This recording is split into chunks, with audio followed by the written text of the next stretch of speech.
sala já, sabe? Isso. Ó, mandei lá pra você, já estamos ao vivo já. Beleza. Vou compartilhar no Instagram aqui e vou guardar a bateria para o sorteio depois. Então, beleza. Eu tô postando aqui do meu celular nos grupos. Você posta no Facebook também? Uhum. Posto no Facebook lá também.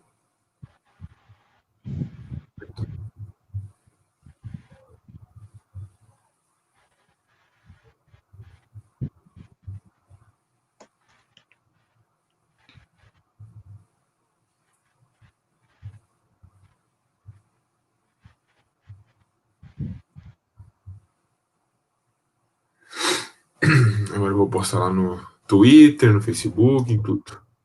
Ó, o Corey mandou aqui, ele falou que ele falou o quê? O Corey, antes de entrar aqui, ele tá na live dele lá de membros lá do Cheesehead TV. Ah, legal. Pô, ele elogiou pra caramba, nem falei acho que foi o Pedro que fez, né? Nem falei pra galera lá da arte, que ele elogiou pra caramba a montagenzinha.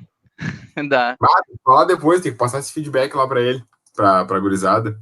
A foto que ele pegou tá muito boa, porque tá tipo ele escrito com o Lambeau Field atrás, né? Ele apresenta o negócio lá do lado da Lombardi. E tá certinho assim o nome, Lambeau Field Atrium. Ah, muito tri. Muito tri mesmo.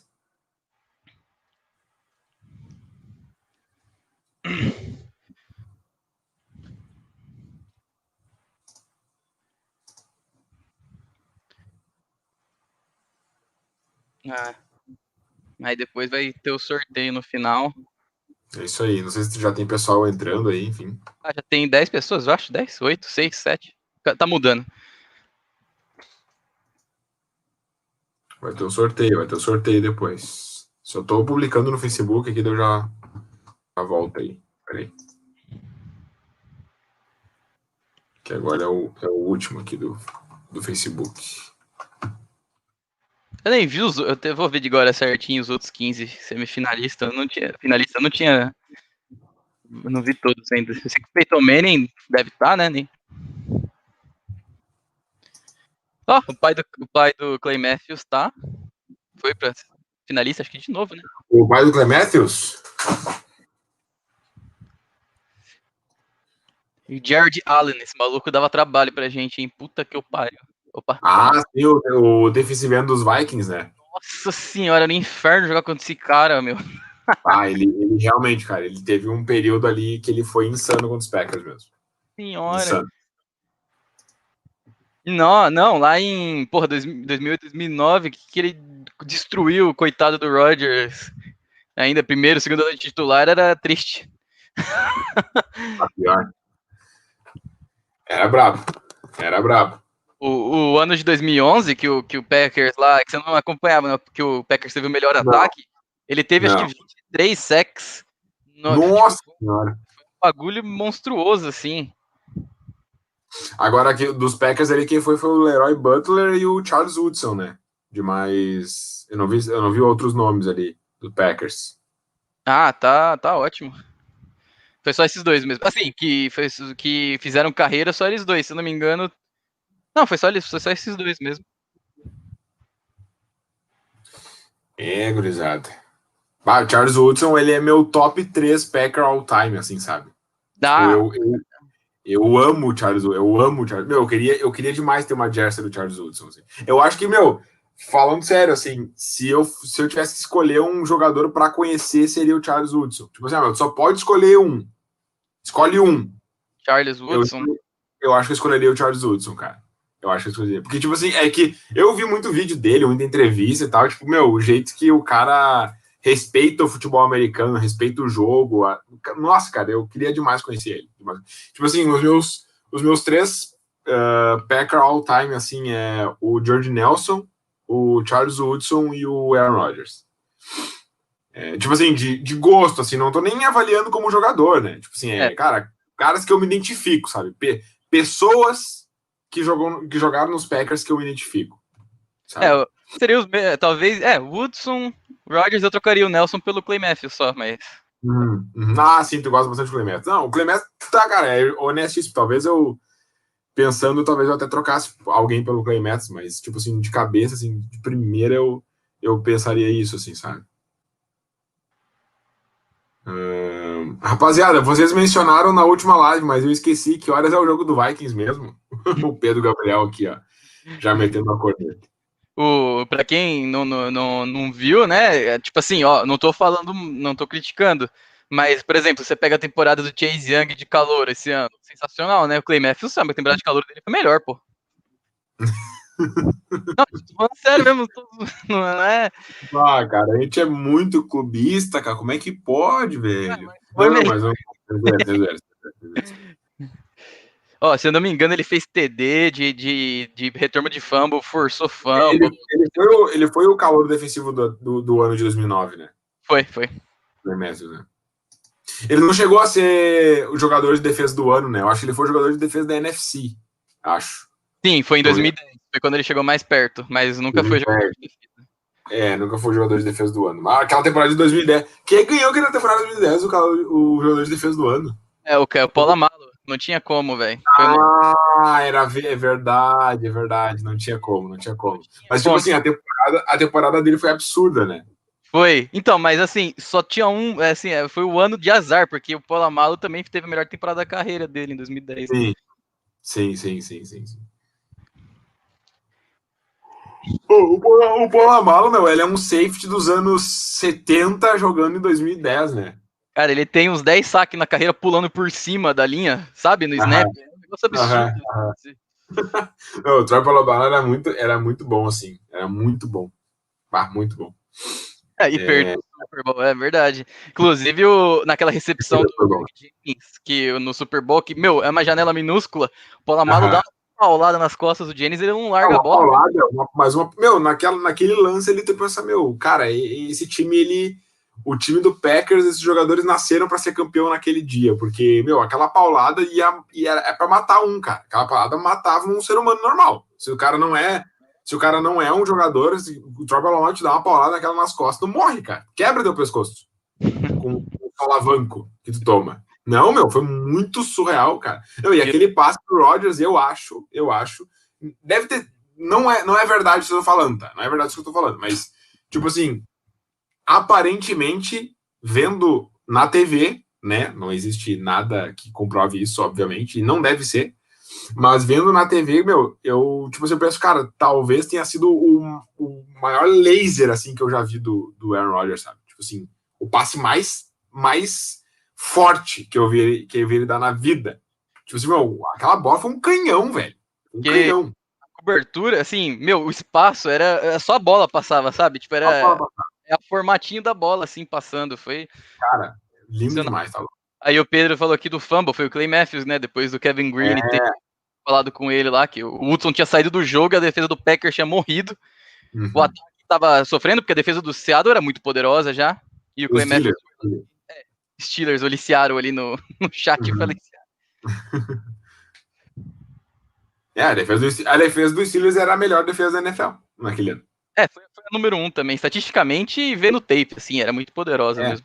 Era muito forte a defesa, era muito forte. Tipo, Até hoje, acho que o Steelers, se você for ver, assim, sempre teve uma defesa muito de defesas boas, assim. Minha namorada tá na live ali, o comentário do Atos, ó. E ela tá começando a acompanhar os Packers. Falem pra ela concessionar esse time. É que isso aí, a gente tava fazendo uma sessão nostalgia aqui, Atos. Uma sessão nostalgia do Super Bowl 45.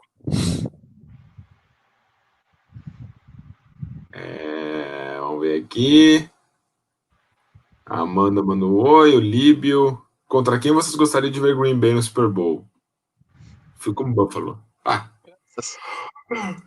Se tem um time que eu acho que pode vencer o Kansas City Chiefs, é o Buffalo Bills. Mas assim, de verdade, eu gostaria de ver contra o Kansas. Eu quero ver um Super Bowl com o Mahomes, de verdade, assim, acho que seria muito louco. Seria do caralho. Mas eu acho que dá Bills, não sei, tô com essa sensação aí. Cara, eu tô com uma pulguinha atrás da orelha que dá Bills também. Tô com uma pulguinha atrás da orelha. Não, cara, eu quero, vamos falar um pouco também dessas coisas, das partes ruins, né? o Bitonio lá do Cleveland Browns, cara. O cara tá a carreira toda no Browns, já foi um monte de vez. Tá naquele time, só tinha campanha negativa, sempre jogando muito bem. Esse ano deve ser o Pro, né? E o cara vai lá e pega Covid e não vai jogar contra os Steelers. Meu Deus do céu, Cara, é muito. Dá uma dó. é uma franquia amaldiçoada, né? Não é, exatamente. Eu tenho empatia pelos Browns. Eu tenho uma empatia, eu gosto do Cleveland Browns, assim, sabe? Eu acho que os Dolphins e os Browns, assim, são as franquias que eu mais tenho uma simpatia, assim. Dolphins, Browns e Colts, assim. Dolphins e Colts mais em cima, Browns um pouquinho depois, mas eu gosto dos Browns. Eu acho que, meu, eu digo muito histórico, entendeu? Tem Brown e tudo mais, né? Não, tá louco, cara. Tá louco. Os Browns ajudaram a solidificar o futebol americano na sua origem, assim. O futebol americano nasceu em Ohio, né? Começou lá. Aí o guarda ao pro que tá lá se ferrando com o time ruim atrás de time ruim, foi guarda pra Johnny Manziel, Josh McCown, pega no primeiro playoff da vida. Fala sério, cara. Nossa, eu fiquei muito chateado. Mas... Cara, e é improvável, né? É um jogo bem improvável pros Browns.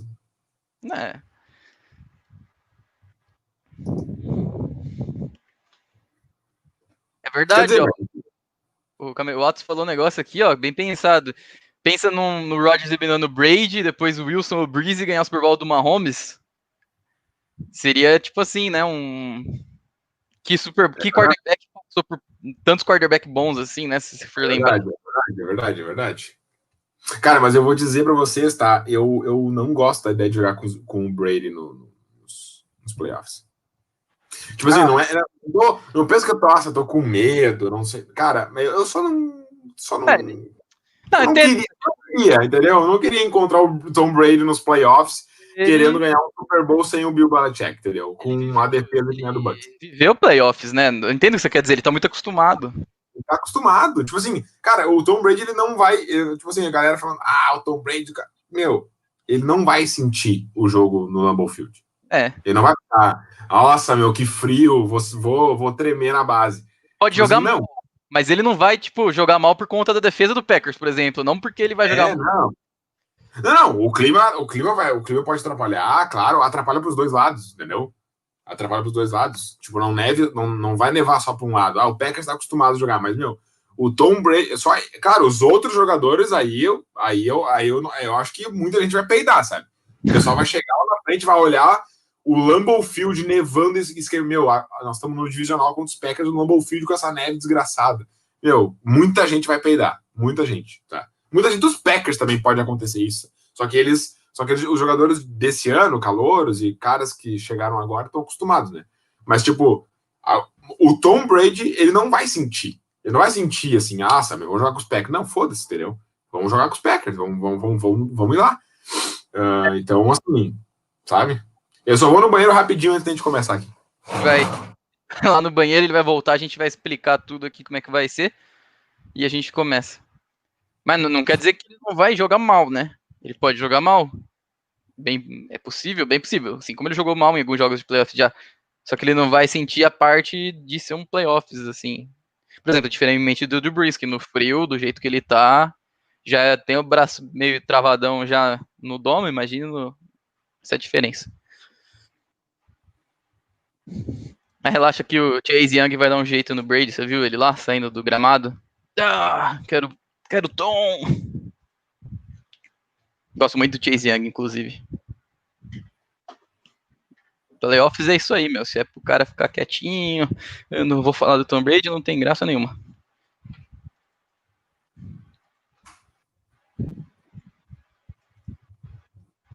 O Washington pode tomar de 50-10, mas que ele vai jogar bem, vai ter 2 sacks, vai. Quem é que vai ter 2 sacks? O Chase Young no Brady no domingo. Sim. É verdade. Ele tá prometendo o Brady, né? Ele tá prometendo. Ele diz, então, I want you. É que eu falei do Chase Young lá, mas eu gosto muito do Chase Young. Tá louco. Tá louco, Chase Young é um monstro. Você viu ele acabando com o read option do Hurts? Ele simplesmente tacava o mesh lá, os dois juntos. Ele derrubava o running. O cara fazia strike. O cara é um desgraçado. Bom, vamos explicar como é que vai funcionar? Vamos lá, então. Vamos explicar como é que vai funcionar. Explica aí, manda braba. Caramba, essa cadeira aqui. Braba? Nós vamos conversar com o Corey Behnke, o cofundador da Cheeseheads TV, né, que junto com o Aaron Angler, né, enfim, os dois são parceiros lá, um dos maiores nomes, assim, do Green Bay Packers em relação à mídia em Green Bay. A gente vai fazer uma entrevista com ele de mais ou menos uns 20 minutos aqui conversando, falando um pouco sobre a carreira dele, falando sobre como ele vê o time dos Packers, algumas curiosidades para a gente levantar dele, de jogadores que ele mais gosta, da história da franquia, etc. A gente vai buscar também trazer aqui os superchats de vocês para que ele responda algumas perguntas aí durante o nosso vídeo, tá? A gente vai gravar uma entrevista de 20 minutos com ele. Encerrada essa entrevista, nós vamos ficar aqui o tempo que ele quiser conversando com vocês, tá? O tempo que ele quiser, ele vai ficar aqui, quanto tempo ele tiver disponível, a gente vai ficar aqui batendo um papo e trazendo aí comentários de todo mundo aqui.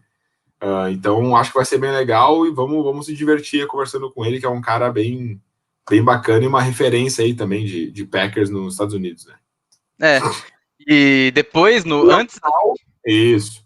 E antes da gente terminar o vídeo, tá falando, né? Terminar a live. Antes da gente terminar essa live, tá? Vocês fiquem aí, acalmem os seus corações, fiquem aí, porque nós temos o sorteio da Jersey. A gente botou isso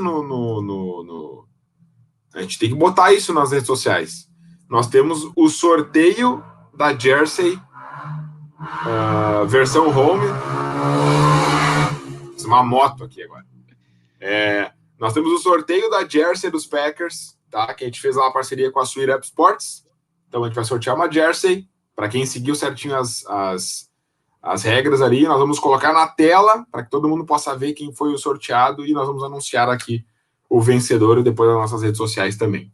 Tá? Então, se vocês ainda não participaram do sorteio, os últimos minutos para vocês participarem. Vão lá no Instagram, enquanto estão assistindo a live, @cheeseheadsbr. Sigam as regras lá do sorteio da Jersey do Aaron Rodgers lá no nosso Instagram, @cheeseheadsbr. E participe do sorteio que após a live a gente vai sortear essa Jersey para vocês. É isso aí. Então é o seguinte, a gente vai por o tempinho aqui, vai voltar, vamos fazer uma introduçãozinha pro vídeo, né? A gente vai separar a parte da entrevista e deixar em vídeo legendado posteriormente, junto com os outros. E a gente vai mandar o link para ele vai entrar, a gente vai começar, valeu? Então deixa eu pôr o tempinho aqui.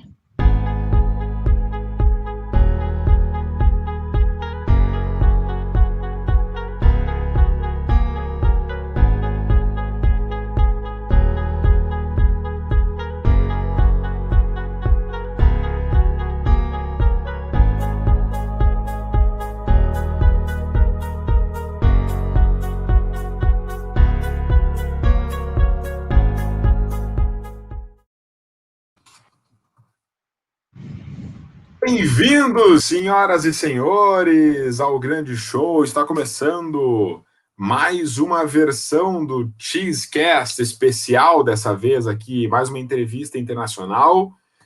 Este é o Cheese Talk e nós vamos conversar aqui hoje com o Corey Behnke, cofundador da Cheeseheads TV, que em instantes estará conosco aqui ao vivo e comigo aqui para tocar essa entrevista e falar com vocês, João Carlos Lombardi. E aí, Joãozinho? E aí, tudo bom? Como é que tá? Tô bem, né? A felicidade do CG1 ainda tá batendo aqui. É 2 semanas de festa agora. Tamo leve, tamo completamente leve. E esperando aí, né, para conversar com esse cara, que também é uma referência aqui para a torcida. Eu vou ficar monitorando aqui mais os comentários, o Joãozinho vai fazer umas perguntas e eu também vou lá, faço uma perguntinha para ele, mas enfim. E a gente vai tocando para trazer mais esse conteúdo aí para a torcida do Packers no Brasil. Então, divirtam-se e deixem os seus comentários aí. Não esqueçam de deixar o like também e compartilhar para o pessoal que vocês estão, amigos de vocês, torcedores dos Packers, enfim, que queiram assistir aqui também prestigiar a live. É isso. Deixem o like também. Não esqueça, é importante. Deixem o like, exatamente. Não esqueçam de deixar o likezinho aí pra gente, para nos ajudar. E vamos que vamos. O Bez hoje tá de recesso. O Bez hoje ficou Aqui, ó. Vou pôr. Boa. Vamos lá, então. What's up? What's up? Welcome to the big show. Thank you. Can you hear me? Hey, you can see me okay? Lambeau Field behind me. Oh, boy. I can't believe that. I love you, man. I love you so much. Cheers. I love so much. So, Corey, welcome. Thank you. Yeah, cheers. Welcome to the Cheeseheads Brasil. It's a pleasure to have you here. Thank you for the honor and the opportunity. Me and my great friend João are going to talk to you. But first, how much happy are you that the Super Bowl road goes through Green Bay? Woo! A little snow on the ground. Gotta love it. I mean, who would have thought, right? Get our ass spanked by the San Francisco 49ers, and here we are 1 year later, and we're loving life. So nothing but good times here. I got nothing but I was just on the Cheesehead TV Patreon happy hour, and I was like, hey, I don't even know how to say goodbye in Portuguese, but apparently I just learned how to say the F word in Portuguese. So you guys have to let me know if I did it right. Bora. Yeah. That's right. All right. So I learned something today. You know what I'm saying? Okay. Goodbye, it's adeus. What's that? What's that? Adeus. Adios. There you go. I like it. That's okay. Yeah, okay. So let's start. All right. Pode começar aí. All right. Corey, let's start with the beginning, right?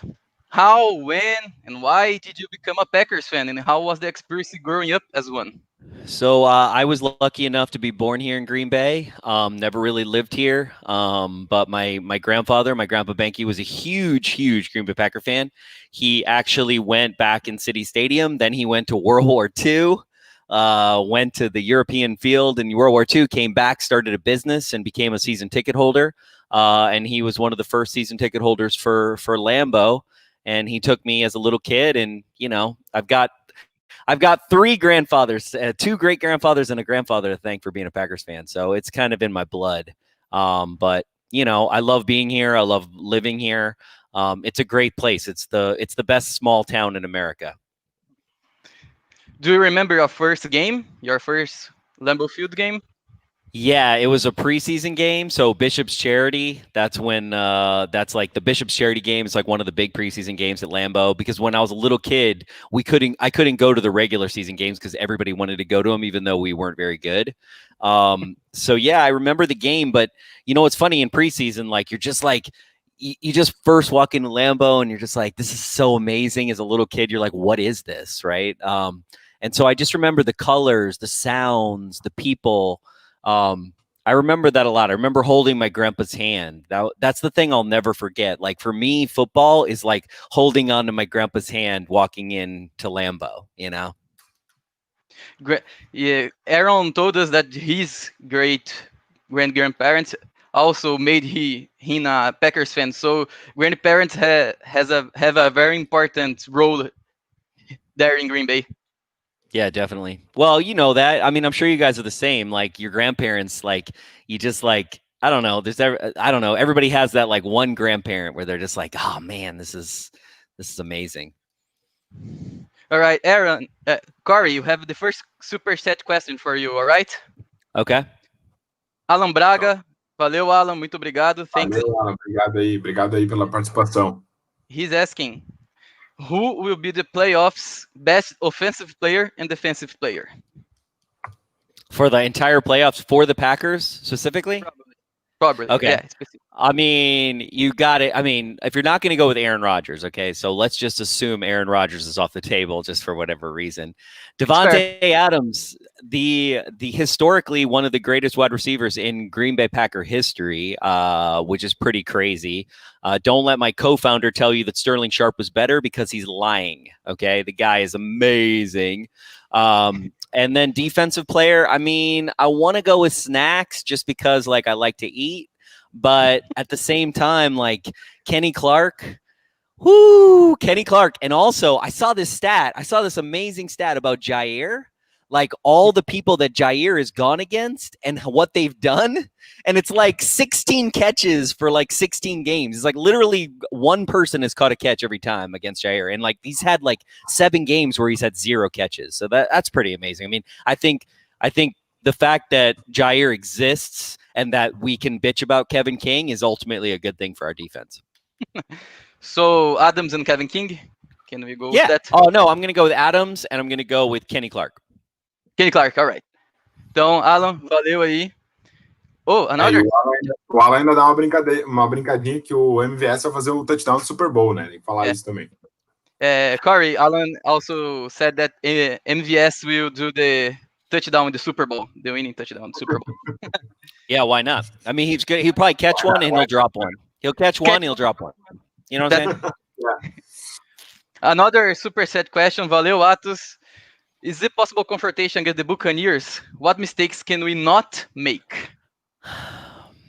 That's a good question. I mean, I think that the difference is going to be our defensive line and our secondary play. I think you've seen Tom Brady over the course of the season. You've seen the weaknesses that Tom Brady had, and there weren't a lot when we played them that you saw.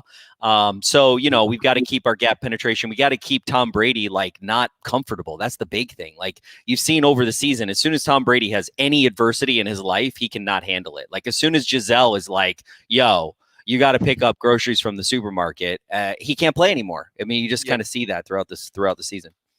The pass rush need to work, right? Yeah, pass rush. All right, so back into our second question. I want to talk about your career, the beginning of your career, right? You a long time ago started to work with live streaming as a producer on the internet. So how did you find yourself in this world? Correct me if I'm wrong, but you graduated at University of North Carolina of the Arts, right? Yep. Can you? Yes, sir. Talk to us about this, your graduation, the live internet thing. Yeah, so I thought that I wanted to be an actor for my whole life, from when I was 6 years old until like 23. I got a union card. I was doing theater, and what happened was I was temping, as you do, right? You're an actor. You're like, hey, I got to make money because I ain't gonna make money as an actor. So I found myself one day in a broadcast truck, and I walked in, and I was like, wow, what is this place? And honestly, had I been in a broadcast truck before, it would have changed my life even more. But that changed my life. And the first time I walked into a full production broadcast truck, I was just like, this is amazing. I need to know more about this. And I was always a pretty technical person. But I've been live streaming since about 2004. So I run a company called LiveX, and we have about 20 employees, and we're in New York. And we do streaming for all kinds of clients, really high-end clients, corporate clients. But yeah, I mean, streaming is where it's at. I mean, look what we're doing right now. Like, it's amazing to be able to talk to you guys. I mean, where are you guys right now? So where do you both live? Both in Brazil. I live in São Paulo. São Paulo, okay. Yeah, I'm living Rio Grande do Sul, is extreme south in Brazil. It's cold here. It's cold here too. What's cold? Wait. What's cold though? What's cold? Not so much. Yeah.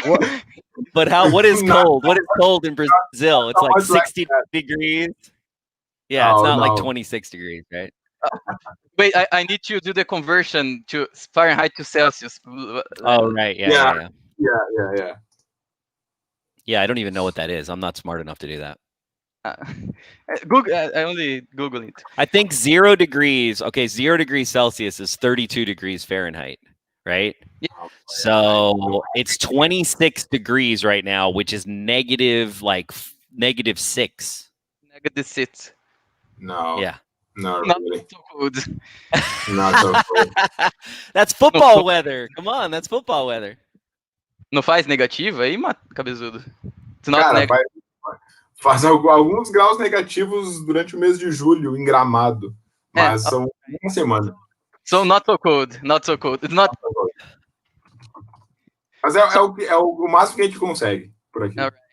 So Corey, you told us about LiveX. It would be the next question. How the idea to co-found the LiveX was conceived, and you produced a lot of great events, right? New Year's Eve webcast, AMC chat with Daniel Day-Lewis and Steven Spielberg. I am a big fan of Spielberg and Daniel Day-Lewis. Can you talk about the experience with LiveX and this event? Yeah, so at LiveX, we stream a lot of ancillary events. So United States Golf Association will do a lot of their Facebook Lives or YouTube. So a lot of like pre-show stuff, rehearsals.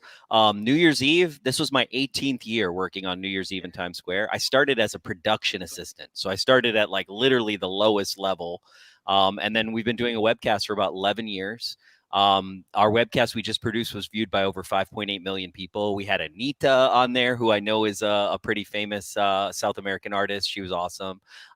We had Audra Day, and then we have a lot of like higher profile like sports clients. What's great about streaming is because we're so early in streaming, there's a lot of opportunities to do all kinds of stuff. So that's what I've really found like fascinating, where we can do really high level events, but do all kinds of fun things like Cheesehead TV. Like Cheesehead TV, actually, Aaron and I being able to do our shows like we do, like from Green Bay, for the last 3 years doing training camp and doing the streaming has really helped the company be better, because I could basically say, hey, this worked. My stupid self, like doing the stream from Green Bay, this should work for your event. So that's been pretty cool. No. Yeah. So Corey, so Corey, how do you see the Packers fans around the world? Many fans from Brazil travel 1,000 of kilometers to see one game, one team game. It's amazing for me. What do you think about this passion for the Packers around the world? I think that's what's funny is, so Aaron and I, we Packer Transplants, like the name of our show, basically is because we left Wisconsin, right? So we wanted this like piece of Wisconsin. So for us, it was like, hey, we want this piece of home. But what we discovered is when we first started the site in 2007 is that there was this dearth of information at the time about the team. It was hard to find stuff. It was hard to you'd get like Packer Report like 1 week after the game happened, right? There wasn't a lot out there. So we literally were like devoted to Packer fans worldwide from the beginning when we started the site. And that was on purpose, because what was crazy is when you really appreciate, I feel like you appreciate the Packers more and you appreciate things more when you don't live across the street. Like, I appreciate it more because for years I didn't have this. It was that one game a year, right, that you're looking forward to. You're like, oh, I'm going to go to Lambeau on October 4th, and I'm going to get my brat, and I'm going to like hang out with my friends, and we're going to tailgate. And you just, half the fun of life is the expectations that we're going to have, right? And then you walk into Lambeau and it's snowing and you have that one game where you won and you're like, oh man, every time I've gone to Lambeau, we've won. So I don't know, maybe I just need to go to Lambeau all the time, right? And then you just like, I'm going to go next year. And like, it doesn't surprise me. I mean, this year we got people from Slovakia. We got people from, like you said, Brazil. I remember the first time I went to a Panthers game, okay? And it was in Charlotte, and this was like 6 years ago. And literally, this person was like, I follow Cheesehead TV. And I'm like, oh, that's awesome. Where are you from? And they're like, Brazil. And I'm like, what? I'm like, that's crazy. He's like, yeah, I follow you guys. I'm like, that is insane. So yeah, Brazil's always been one of the bigger countries that has a ton of fans. Like you guys, there are a ton of Packer fans. I don't know why either. I don't really understand, like, but there's definitely, I mean, I know why, because it's the Packers, but I don't know, there are definitely a lot. Australia, Brazil. Maybe. Yeah. So about this, what do you think about the Packers blogs in other countries? Is our whole as an international blog important for this? Bring Packers closer to people outside the United States? Yeah, for sure. I mean, I also think like the you guys and UK Packer fans, it's like you guys do a really good job of like, I think what matters and what we found even on Cheesehead TV with like our happy hour and like some of our diehard fans, it's like at the end of the day, how do you build the community of the people who like the thing? Right. So it's like all of these people are from Brazil and they also love the Packers and they all speak the same language. And you find so many things you have in common with people. And then you kind of get this like the social part. Like, I'm not a very social person. I'm kind of introverted a little bit. But it's been insane. I think you guys probably experienced this a little bit, where you're just like, you kind of look around, you might have like a tweet up, or you might have something where you guys get together and you're like, wow, there's more people that enjoy this than I thought, right? Just pretty amazing. Yeah. João, tu consegue deixar aquele jeito ali, só que daí tu clica e arrasta a telinha dele pro meio. Oh, okay. Oh, there you go. Yeah. Here we go. I was like, nice 3-box. Nice. Internet new. There you go. I'll get out of the way. Wait, I'll go this way. Boy. This is magical. Aproveita. Snow. See the snow right there? Yeah. Oh, boy. Incredible. Vai, João. Not a green screen. It's not a green screen, but I'm not going to go outside to prove it. So I'm just going to, I like you guys, but really, I don't really want to go outside. Okay, thanks so much for this. Aaron came here and already told us his side of the story, but it's your turn now. How both of you became friends and how you created Cheesehead TV? Yeah, so he was I was a junior and he was a freshman at School of the Arts, and you have to do monologues, and so the freshmen have to do their monologue. So literally he gets up there and, like, you know, he's all into Depeche Mode and all of these, like, you know, I don't know what you want to call it, but he's got kind of the emo thing going on a little bit back then, right? It's like 1997 or something. I can't remember, 98, 99, right? So he's all emo, and he's like, hi, I'm Aaron Nagler. I'm from Appleton, Wisconsin. And literally he says Appleton, Wisconsin. And I go, go Pack, like in the back of the room, right? I'm like the junior. I've been there like 3 years. I'm like, I don't care about this. Oh, go Pack. And he kind of looks like, he like smiles, but then he kind of looks like, I need to do a monologue right now. And then we spent some time together, and I was like, man, I do not like this kid at all. And wow. Like, I basically was like, I hated him, right? I was like, you know how when you make a determination about someone, like when you first meet them and you're just like, the first judgment. Yeah. And that first judgment's going to be like, no, I don't like you. I'm not going to like you. So after a while, he warmed up to me, and then we would start to play Madden, and we had a friend of ours who was a huge Carolina Panther fan. So we'd always beat him up on Madden. And then we just watched so many games together. And then we left school, and we would have this daily, like weekly call. Once a week, we'd call each other and we'd talk about the Packers. And then I literally remember being on the phone with him, like, dude, we should turn this into a podcast.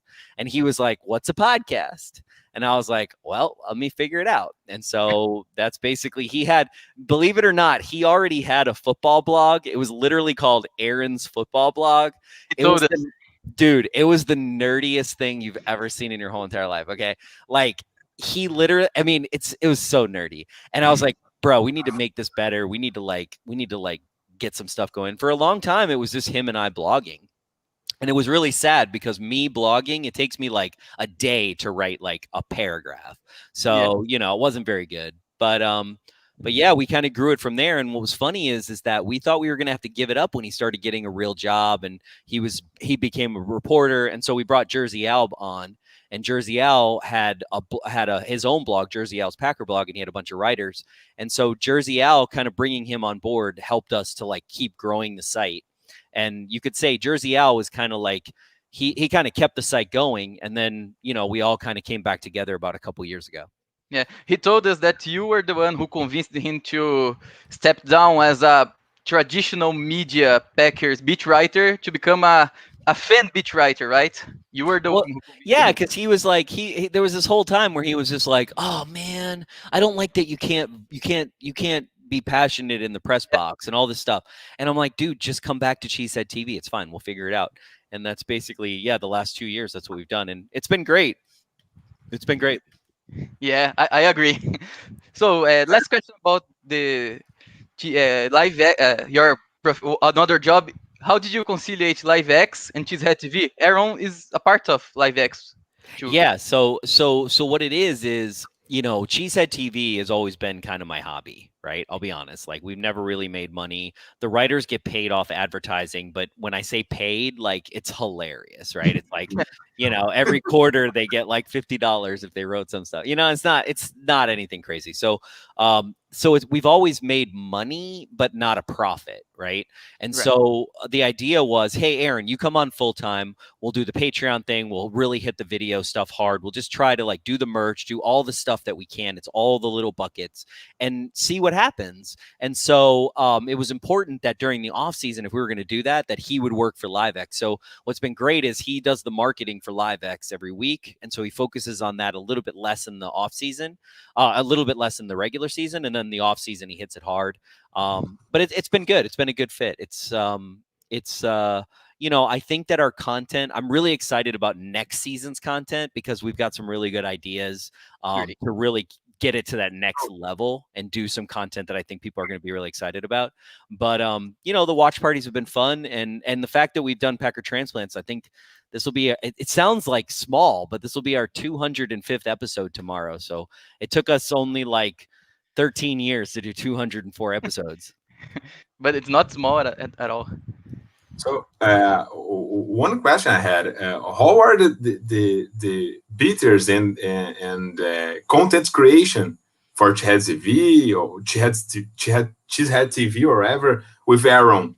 Do you have a fight at times? There are no problems and everything is solved with a good beer afterwards. How is it? I mean, pretty much we're on the same page, him and I. That's kind of been weird about our relationship. We're kind of like that band where you're like, how are they along that? How do they get along that long? I think we kind of give each other space to do our thing. He knows his thing and I know my thing. And also, like, we always understood, I guess my thing is I really play into, like, it's funny because people give me shit on Twitter that I don't do this, but really my thing has always been like, hey, I'm going to be just straight up passionate, loyal fan, right? And what I try to get away from is like, this is how you have to be a fan. And sometimes that comes off the wrong way on Twitter, but I hate that. Whereas like Nagler, he feels the same way, but Nagler's more of an expert. Like, we were laughing on the Patreon happy hour. Somebody asked me, they were like, Corey, be honest. Did you know who Dominique Daphne was before he caught a touchdown? And I was like, no, I didn't. Okay. And you know what? 90% of like actual Packer fans that aren't like diehard nerds, like, the people that watch Cheesehead TV and myself, they probably would be honest and be like, oh yeah, I only knew who Dominique Daphne was because last week he had a block or something. You know what I mean? So it just, I guess for me, it gives people space to be the fan that they want to be, as opposed to, you don't have to be like you can just be who you are. You know what I mean? Mm-hmm. You don't have to know everything about the Packers. Like, that's why you got to come to programs like this. You know what I'm saying? One completes another, right? Yeah, totally. Yeah. I asked this because I remember the Jaguars game. You and Arrow have some discussion. Wow, this game is a trash. No, it's come down. So it's always is funny. This direction. Well, he annoys the shit out of me. Let me just say that right now. So like, he's just like very pessimistic, and like, especially lately, like, I don't know. We trade places. Like, what's funny is if he was being optimistic, I probably would automatically start being pessimistic, which would be hard for me, but I just would anyway. Two sides of the coin, right? Yeah. Yeah, you said it out. Vamos lá, João. Algumas perguntinhas sobre o Packers ali, sobre os jogadores, algumas coisas assim. Okay. So, Corey, your most memorable game as a Packers fan can be any game, not necessarily inside the Lambeau Field, on TV. The most memorable one, besides the first one, I think it's fair. Yeah, most memorable is a 100% Yancey Thigpen dropped the ball. And we got into the NFC. We became NFC Central champs. And why it's the most memorable is not just like where our seats were. So he dropped the ball. Like, if I'm looking out at the field, he dropped the ball like over to the left, and you couldn't see. So all you saw was like the fans going crazy. So it was one of those moments where like you needed the fans to tell you what happened in the stadium. But then why it's so memorable is I'll never forget Reggie White basically holding his helmet up to each section of Lambeau Field, like going to each one and being like, we did this. And it just felt like it was one of those moments in Packer history that like will never die, right? It's like we got this guy and he was the guy we thought he was going to be, and he delivered on the promise of what he said he was going to do. And for Green Bay, that's just that wasn't the case, right?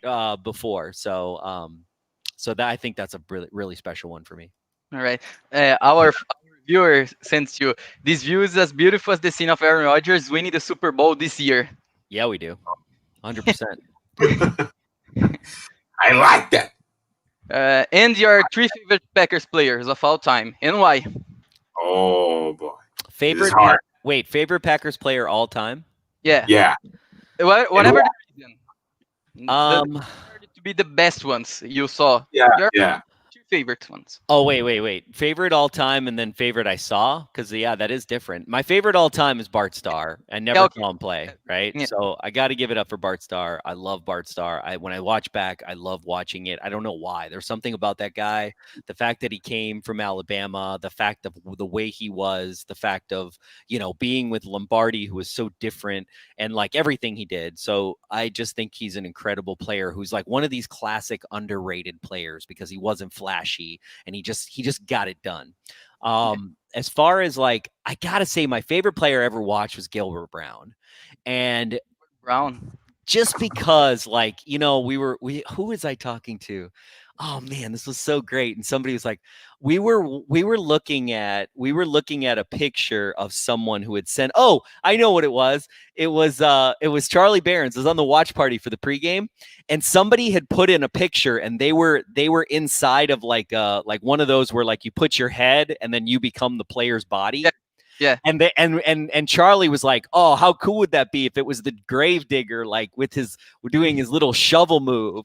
And I was like, oh my God, that would be so amazing. It just made me feel like, I don't know if you guys remember, but like when he would make a play and then his like big ass would like get up and just be like so hype, and he's like 400 pounds of hype, and then do his little gravedigger move. Oh man, that was so sweet. I mean, Z makes me feel that way too, but the gravedigger, I mean, he was it. He's it.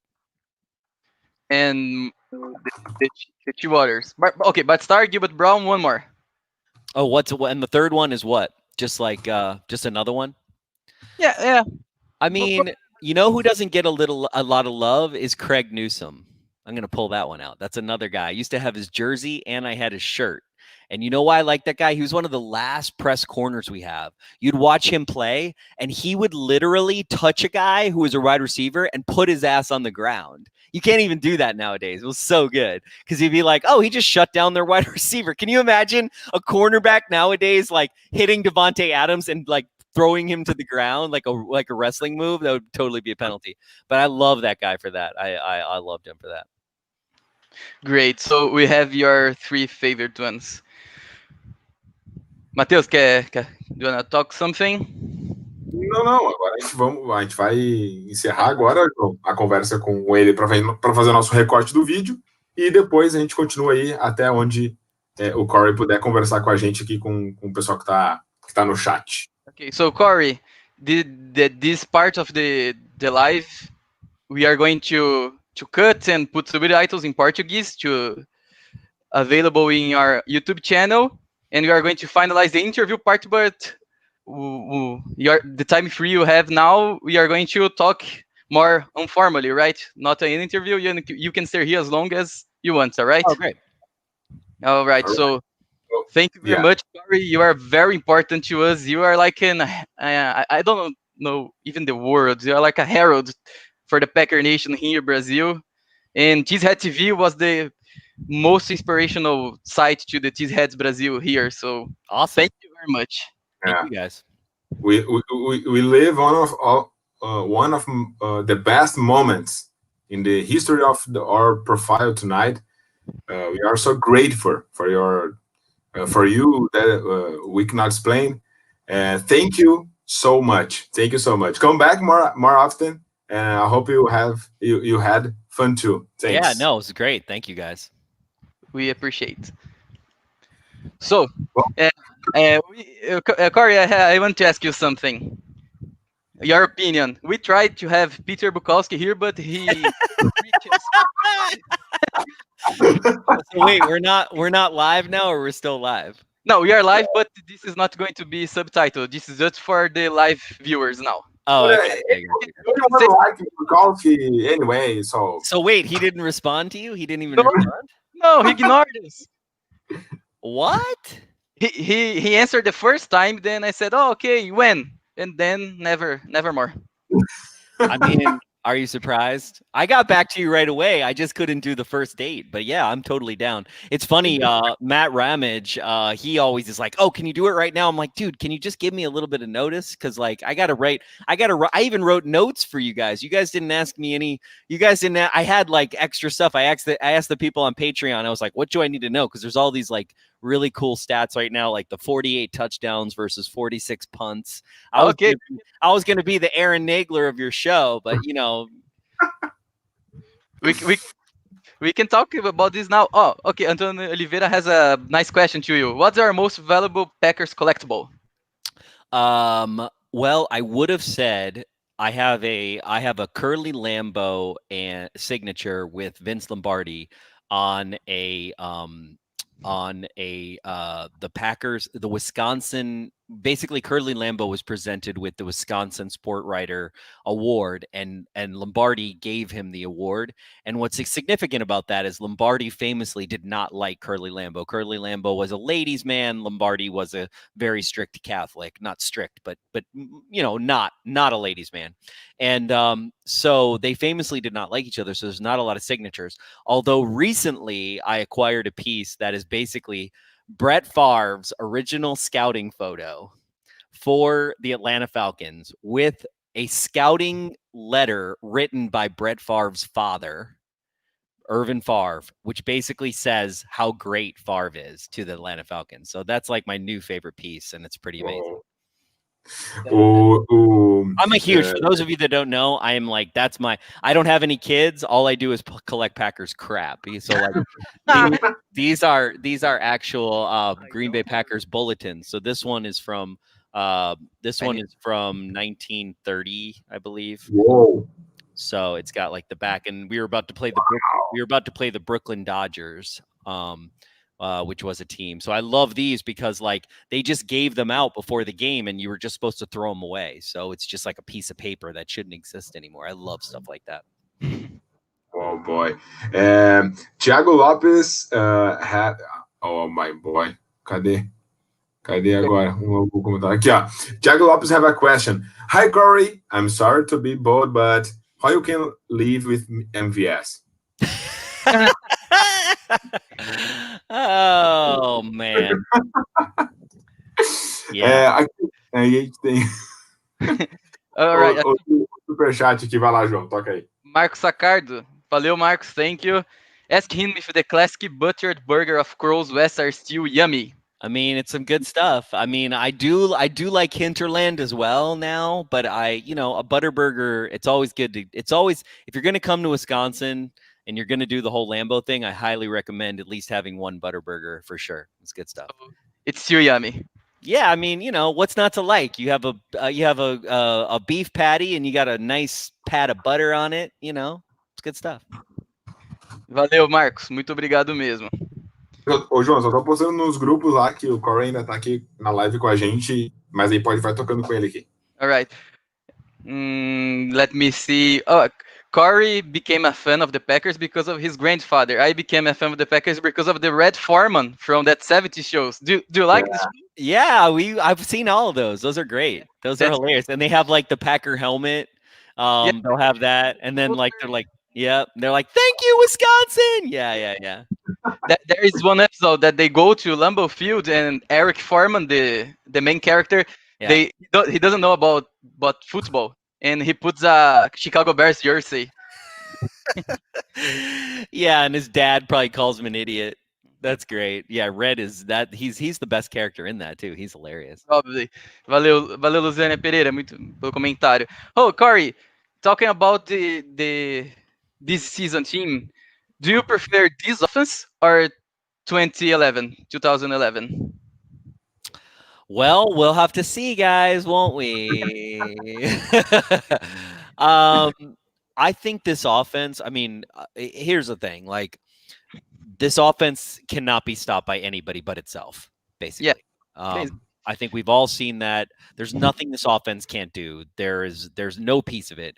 You take Bakhtiari out, you think you take your left tackle out, and all of a sudden you're going to have like problems. And you got a guy like Rick Wagner who steps up, and Elton Jenkins, and this entire offensive line. So, you know, Aaron Rodgers said it today in his show. He said he was sacked 20 times for the season, which is an all-time low.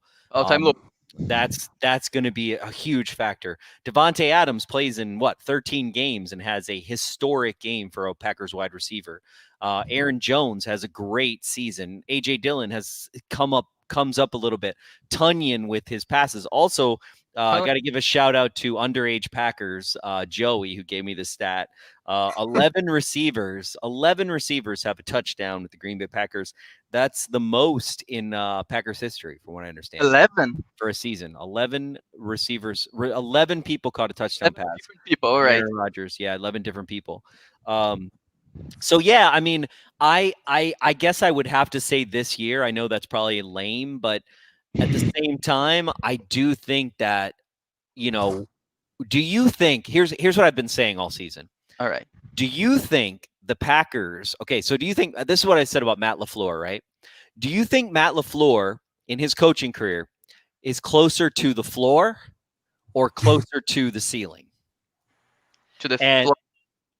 Right. So if he's closer to the floor, imagine where this team can go. Yeah. Yeah. Oh, boy. Floor I'm or hyped. I'm hyped right now. I'm not leaving. I'm just grabbing a beer out of this refrigerator. All right. Não. Ok. Ah, sensacional, cara. Incrível. Cara. Meu, desvio. Vou dar print screen to share in our. Cheers, you guys. Cheers. I don't have beer right now. Yeah. This our partner here. Eu vou lá pegar uma cerveja. Vou ter que pegar. I have a drink right now. Hey, Corey, how much time do you have available? It's okay. Good. You tell me. Yeah, you tell me. I'm here for you. Sure. Yeah, man. You have a lot of things to do. Lombard was mad when they named the Packers stadium Lambeau Field. He was. I didn't know that.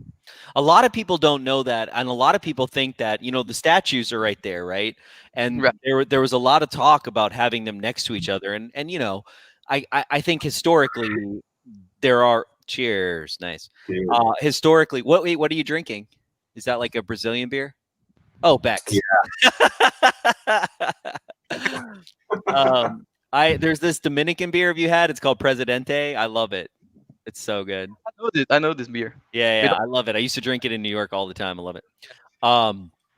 Yeah, they did not like each other for a lot of reasons, but you know, you got to give it up. I mean, both men were really critical to where we are today. And, you know, I love, one of my favorite things to look at besides the stadium is to just look with the American flag, for whatever that means, and the two statues just pointing at each other. It's really, I don't know. It's really, it always makes me feel good. I never really get sick of this view. I know that's hard to believe, but I just never get sick of it, ever. Great. Tony Oliveira, are you one of the stockholders of the Packers? It's my absolute dream. Are you? You are. Yeah, I am. But, you know, I also, here's the thing. I think it's beautiful that the Packers do that, but I also think, you know, it is a worthless piece of paper, right? Yeah. It's great. It's great. But I here's where I love it. I think it's great. And like, I remember when I first bought it. I think it was after the Super Bowl. I think it was the last one they just did. And I remember that feeling of being like, man, I wish the Packers would offer stock again. And now I'm like, okay, it's fine. But it's beautiful. It's really beautiful. I just have a problem when Packers fans are like, I'm an owner, and it's like, no, you're not. It's not. This is spirit. It's the spirit. It's a community thing. It's cool, you know. Let me see here, Marcos Sacardo. I know that, but how was your reaction when you listened with the 26 pick, Green Bay selects Jordan Love. I was very excited by the pick. Yeah. I'll be honest with you. You said so. I Explain so that. So I'm I'll not. explain that. So what's crazy is I'll never forget where I was when we selected Aaron Rodgers. I was so excited when we selected Aaron Rodgers.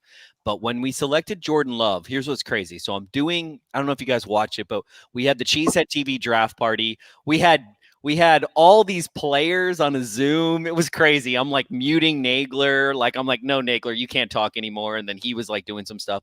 And everyone lost their minds. And we live it. I don't know. Maybe I'm a throwback, but we just live in the wrong world, I really think. Because and I'm not saying this to be like I know stuff, because honestly, what Nagler and I talk about the draft, we don't know anything. The draft is for the future. And so I always think it's funny when people get upset or they get mad at a pick. And it's like, it doesn't make any sense. It's like picking stock. It's like you're going to pick a stock, and then 6 months later or a year later, or in this case, 3 years later, you're going to see how that stock went. And until that happens, and so there's two arguments, right? One is we're the best team in the NFC. And like I've said, hey, when you've got money in the bank and you're making money, just keep the money in the bank and be happy about it. But the other argument is, well, had we taken X player in the first round, we would be even better. Really? What's better than the best team in the NFC? What's better than having a bye through Lambeau Field? Yeah. And here's the thing that I think Packer fans don't really like take into account. I love the players, but at the end of the day, the organization has to exist. Yeah. How many teams wish that they could take Jordan Love? Wish that they could take those kind of risks on a player, right? Now, here's the thing. Brian Gutekunst and Mark Murphy and everybody who's involved with the pick of Jordan Love, that will carry with them for their entire career. So clearly, right, the way I think about it is, oh, Brian took this person. He was really jacked on this person, and he thinks there's a lot of value. Kind of like the A.J. Dillon pick, because like they took A.J. Dillon, and everybody lost their minds because the draft industrial complex, basically was like, oh, that's too much to pay for a running back. Really? Is it too much to pay for a running back that you need last week when he's running all over teams because you lost Aaron Jones and you don't have Jamal Williams to go to? Is it really not valuable? So it's like, yeah, it's not valuable when you're thinking about it like a stock analyst. But guess what? This is football. This isn't stocks. These are people. They're human beings. And their value is only intrinsic to what the Packers need, not what the whole marketplace and all this stuff needs. So thanks for getting me started in the draft, by the way. You knew what you were doing. Okay. Yeah. but about this, strategically, at the level of Aaron Rodgers today, when will Jordan Love be our quarterback?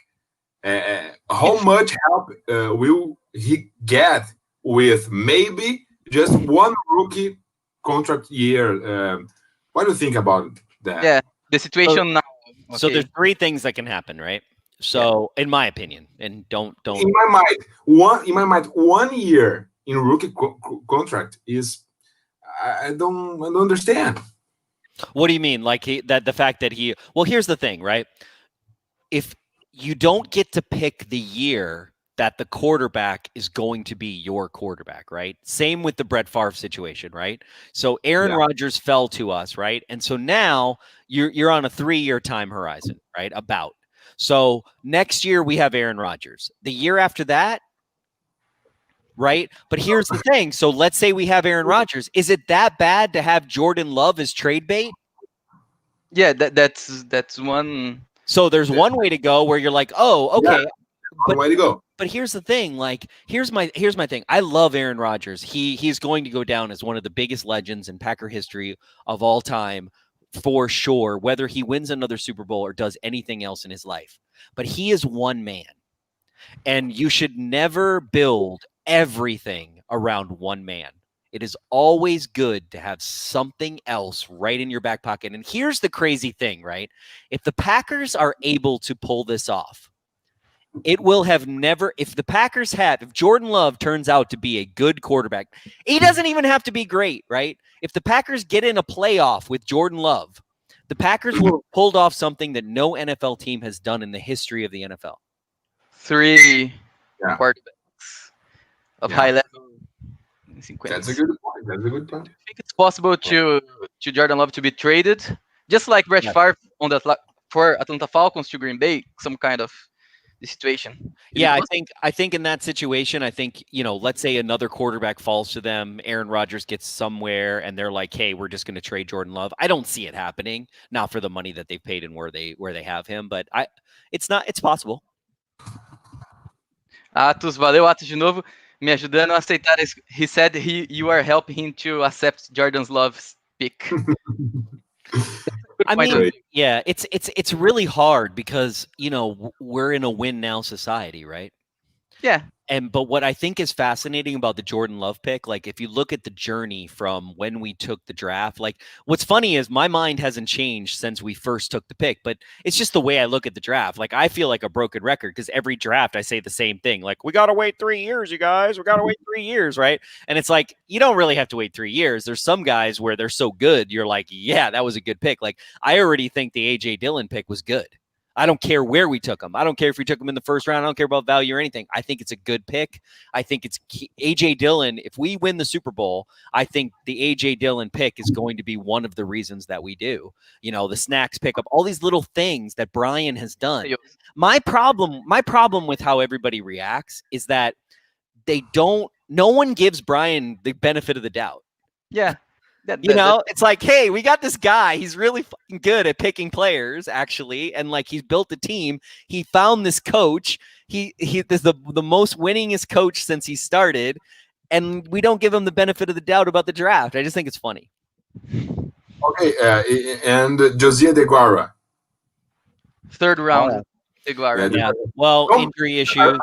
Some of them must have been bad, right? Or no? What? Yeah, I mean, I think that's hard because of injury issues, right? That's the hardest part. Yeah. It's hard to say somebody's a bust because of that. I mean, here's what's crazy, right? Jay Sternberger doing what he does allows guys like Dominic Daphne to step up, and we were talking about this in the happy hour about how Dominic Daphne is a special teams player, but Jace really wasn't. So that plays a lot into it too, right? With how terrible our special teams has been, these guys that are getting reps that me has never heard of, they're getting these opportunities because they are playing special teams, which is really important because our special teams has kind of sucked this year. Yeah. Gabriel Leal have a good one. Wait, super chat first. I will have super chat. Okay. Please show him Cabezudo's reaction of love. Is it bad? About really bad. No. Deixa eu tentar. Eu vou tentar achar aqui, João. Mas antes aqui a gente tinha uma pergunta boa aqui, ó. Deixa eu achar aqui de novo. Rodgers. A melhor versão do Aaron Rodgers, Gabriel have a good one. What is the best version of Aaron Rodgers? 2011, 14, or 20? I mean, you got to give. I got to say 20, and I'm going to tell you why. His headspace, where he is with his mentality right now, where Aaron Rodgers is. Like you watch him on Pat McAfee's show. If you watch that show, you watch how he does stuff. I mean, Pat McAfee was giving him shit about going down to 0, and like he literally said, like Pat was like, "Are you the only guy? You do more stuff in like the 5 seconds down to 0 than any other quarterback in the league." And it's so true. Like the guy is on another level right now.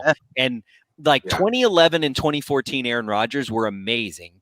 But, again, like he didn't, how you sometimes need failure in order to have that next level of success. And I somewhat feel like Aaron Rodgers needed to get back to the fundamentals. And, there's this play, Nagler was showing it where he's got a guy coming around his side and he dumps off to Aaron Jones. And in the past, he might not have dumped the ball off to Aaron Jones, but he does it, gets a first down, lives to fight another day. It's those kind of plays that I think why he's better this year than other years, because he's not afraid. He's not afraid to go with flow and let the offense happen. He's doing less things. Like you see less of this, like Aaron Rodgers running around. You know, it's because he's older too, right? But you see less of him like running around trying to make plays happen. You still see it, but I just think trusting his guys, being in a better headspace, being more relaxed, and also I'm gonna say, I was gonna say this tomorrow on transplants. COVID has made it so there are no fans. And that has made Aaron Rodgers better because he's got complete silence when he goes to opposing team stadiums and he can completely own them. You said about Rodgers' mentality. How important Matt LaFleur is in this process? Oh, a million times. Well, I think we all saw that, right? I think Aaron Rodgers got sick of Mike McCarthy's tendencies and habits, right? I don't think Mike McCarthy is a bad coach. I think Mike McCarthy, like all of us, got into habits, right? And he never got out of them. And I do feel like we said with the floor ceiling thing, yeah, Matt LaFleur, clearly he's at the floor and he's got so much more to go. And what's funny to me, watching Matt LaFleur, I feel like Matt LaFleur is going to be so good as he self-scouts himself. I mean, it's going to be ridiculous. Like, I don't know. I would love to see Matt LaFleur without Aaron Rodgers because I think you'd really see how much he has made a difference to where Aaron Rodgers is in his career right now. Yeah. Túlio Fonseca, thanks. Valeu, Túlio, pelo superchat, pelo apoio. Jair, Dylan, Savage, Gary, Kamal, Barnes, John Runian. We can go on and on. The Packers know what the fuck they are doing. Stop winning before we see their development. Pisses me off. Go Pack, go. Tulio, I'm with you, buddy. I'm with you. Yeah. I have the reaction right here. Oh, here we go. It's not cool. For me. So yeah, what? Are you like swearing off the Packers? You're like, I'm never going to be a Packers fan anymore. Yeah. Vamos ver se vai dar pra ouvir, João. Não sei se vai dar pra ouvir bem. Com a escolha número 26, o maior da NFL seleciona. Não.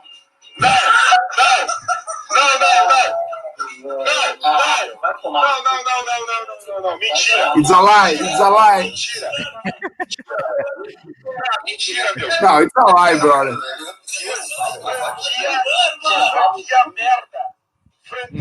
I heard Merida. Merida doesn't sound good. This franchise is a trash. I don't believe that. So, I'm calm right now. Okay. Yeah. This is a changed person right now. Yeah. I learned to accept. Thank you, Corey.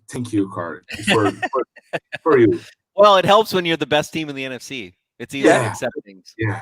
Thank you. I mean, just a little bit overreact. Just a little bit.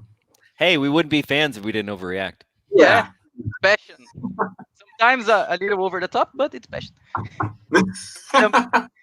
Fernanda Medeiros, she's watching us from Uruguai. Valeu, Fernanda. Pergunta, asking for Corey, cheese curds or beer? Gotta pick one. Beer. That's easy. That's not even fair. I mean, I love some cheese curds, but no, beer all day, every day. I have. That's a good one.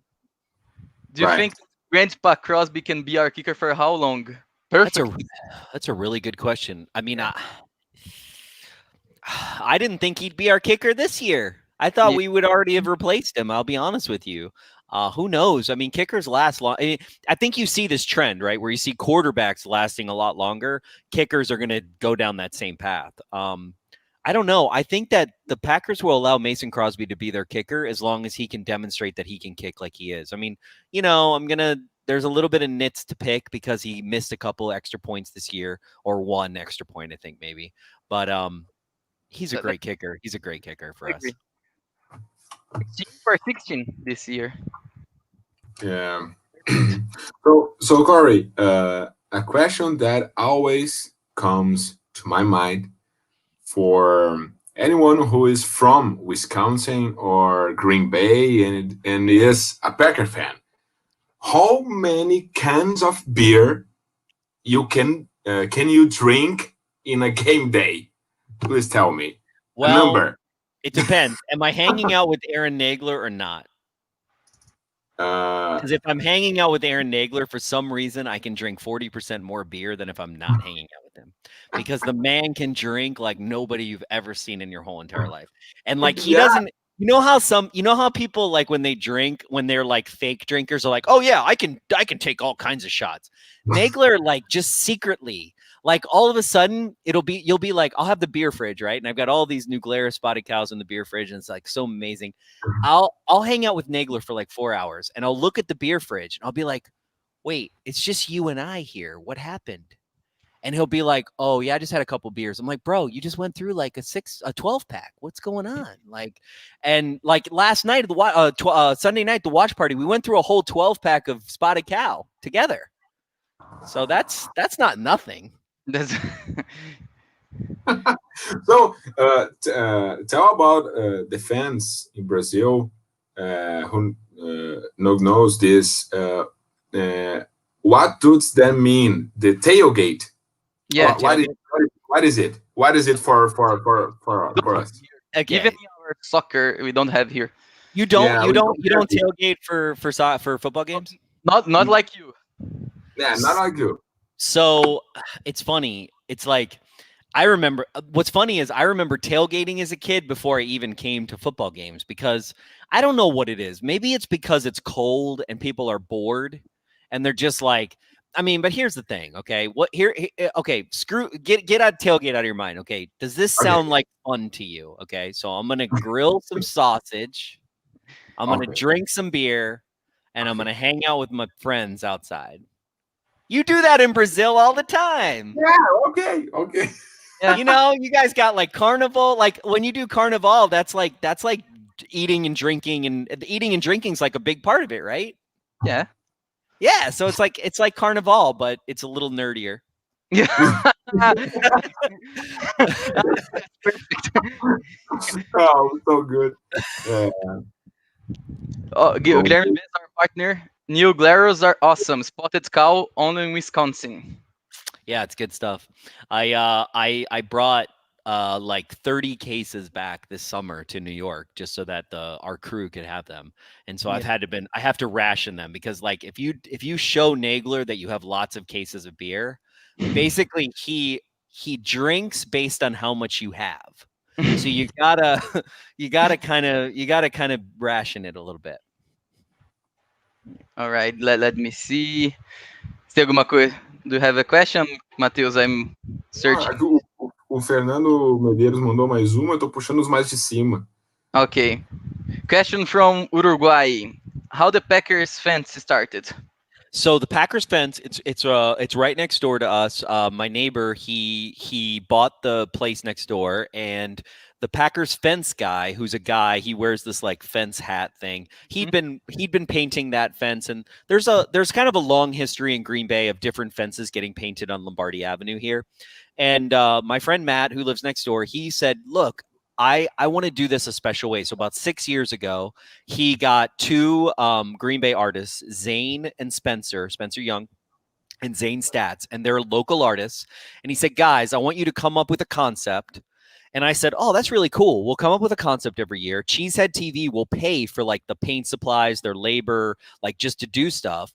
And then so every year we do a different fence. And it's really cool. This year, the guys raised $6,000 for local Green Bay. Basically, like we paid them for the expenses, and then they made drawings of different people on the fence. So because fans couldn't go to the stadium.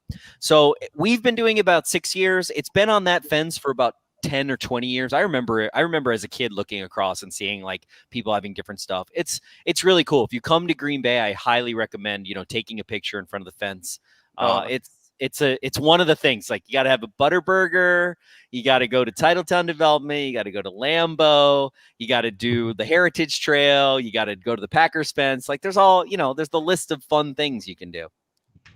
Great. Ok. Ô, João, o fã clube do Kid Bengala aqui tá perguntando, e tu vai explicar pro Ben o que é o fã clube do Kid Bengala. Eu não... Do you think Billy Turner can have a minimally decent performance? Of course, he's playing good. He's playing very well this year. He's playing good. He did have a penalty. He had a penalty in the game, but he's been playing good. I mean, can you believe the offensive line, you guys? Can you believe this? Oh boy. I mean, it's unbelievable. Aaron Rodgers only been sacked 20 times. He said that's the lowest he's ever been sacked in his career. The fact that you didn't have Corey Linsley for 2 or 3 games, you now have David Bakhtiari, our greatest offensive lineman, not in the game. And what they did against the Bears, like, I don't know. I feel good about it. I do feel like D-back. I think Billy Turner. I don't know. I feel like Billy Turner's had a pretty good year this year. Yeah, I agree. And he's playing a lot of positions: right tackle, right guard, left tackle now. Yeah, he's not Elton Jenkins, but yes, 100%. It's not easy to do this transition between the offensive line. Let me see. Aqui o Thiago Lopes perguntou quantos minutos ele demora para chegar no Lambeau Field aqui, ó. How many minutes to reach Lambeau Field from where you are? 5 minutes? Just across the street? Well, I can walk across the street. I can time it out. So, começar o tempo já tá lá. Yeah. Talking about the Packers players power ranking this season, your top besides Rodgers and Adams. Like, so top 5 offensive players or top 5 offensive players, not Rodgers and Adams. Top 5 players, defense, top 5 at all. Offense and defense and Aaron Rodgers and Adams are, of course, they are on another level. So. Gotcha. Okay, so number 1, Z. No, without Z, I like it. Number 1 is Z. There is no number 2. The Z's got to be number 1. Okay. Number 2. I'm going to give. I'm surprised. Really surprised. Why are you surprised? Because, I don't know, Jared Alexander. Yeah, but he's so amazing though. Like Z is like that. Z's like that. You know, the first time you have sugar, Z is like that. You're like, oh, I just had sugar. And it's like, it's just like, it's so good. Like, you just feel like you're just like, oh man, I'm on a good team. Like, he's one of those guys that like just drives everybody else, right? So I think Z number 1, then I'm gonna go Tunyon number 2, then I'm gonna go Jair, because you mentioned him. I'm gonna go Jair number 3, because you got to do that. Then I'm going to go Elton Jenkins number 4. You're not going to like me for that, but I like it. No, it's eating. You got to eat your breakfast. You got to eat the, whatever. And then number 5 is hard, but I think I'm going to have to go with Aaron Jones. All right.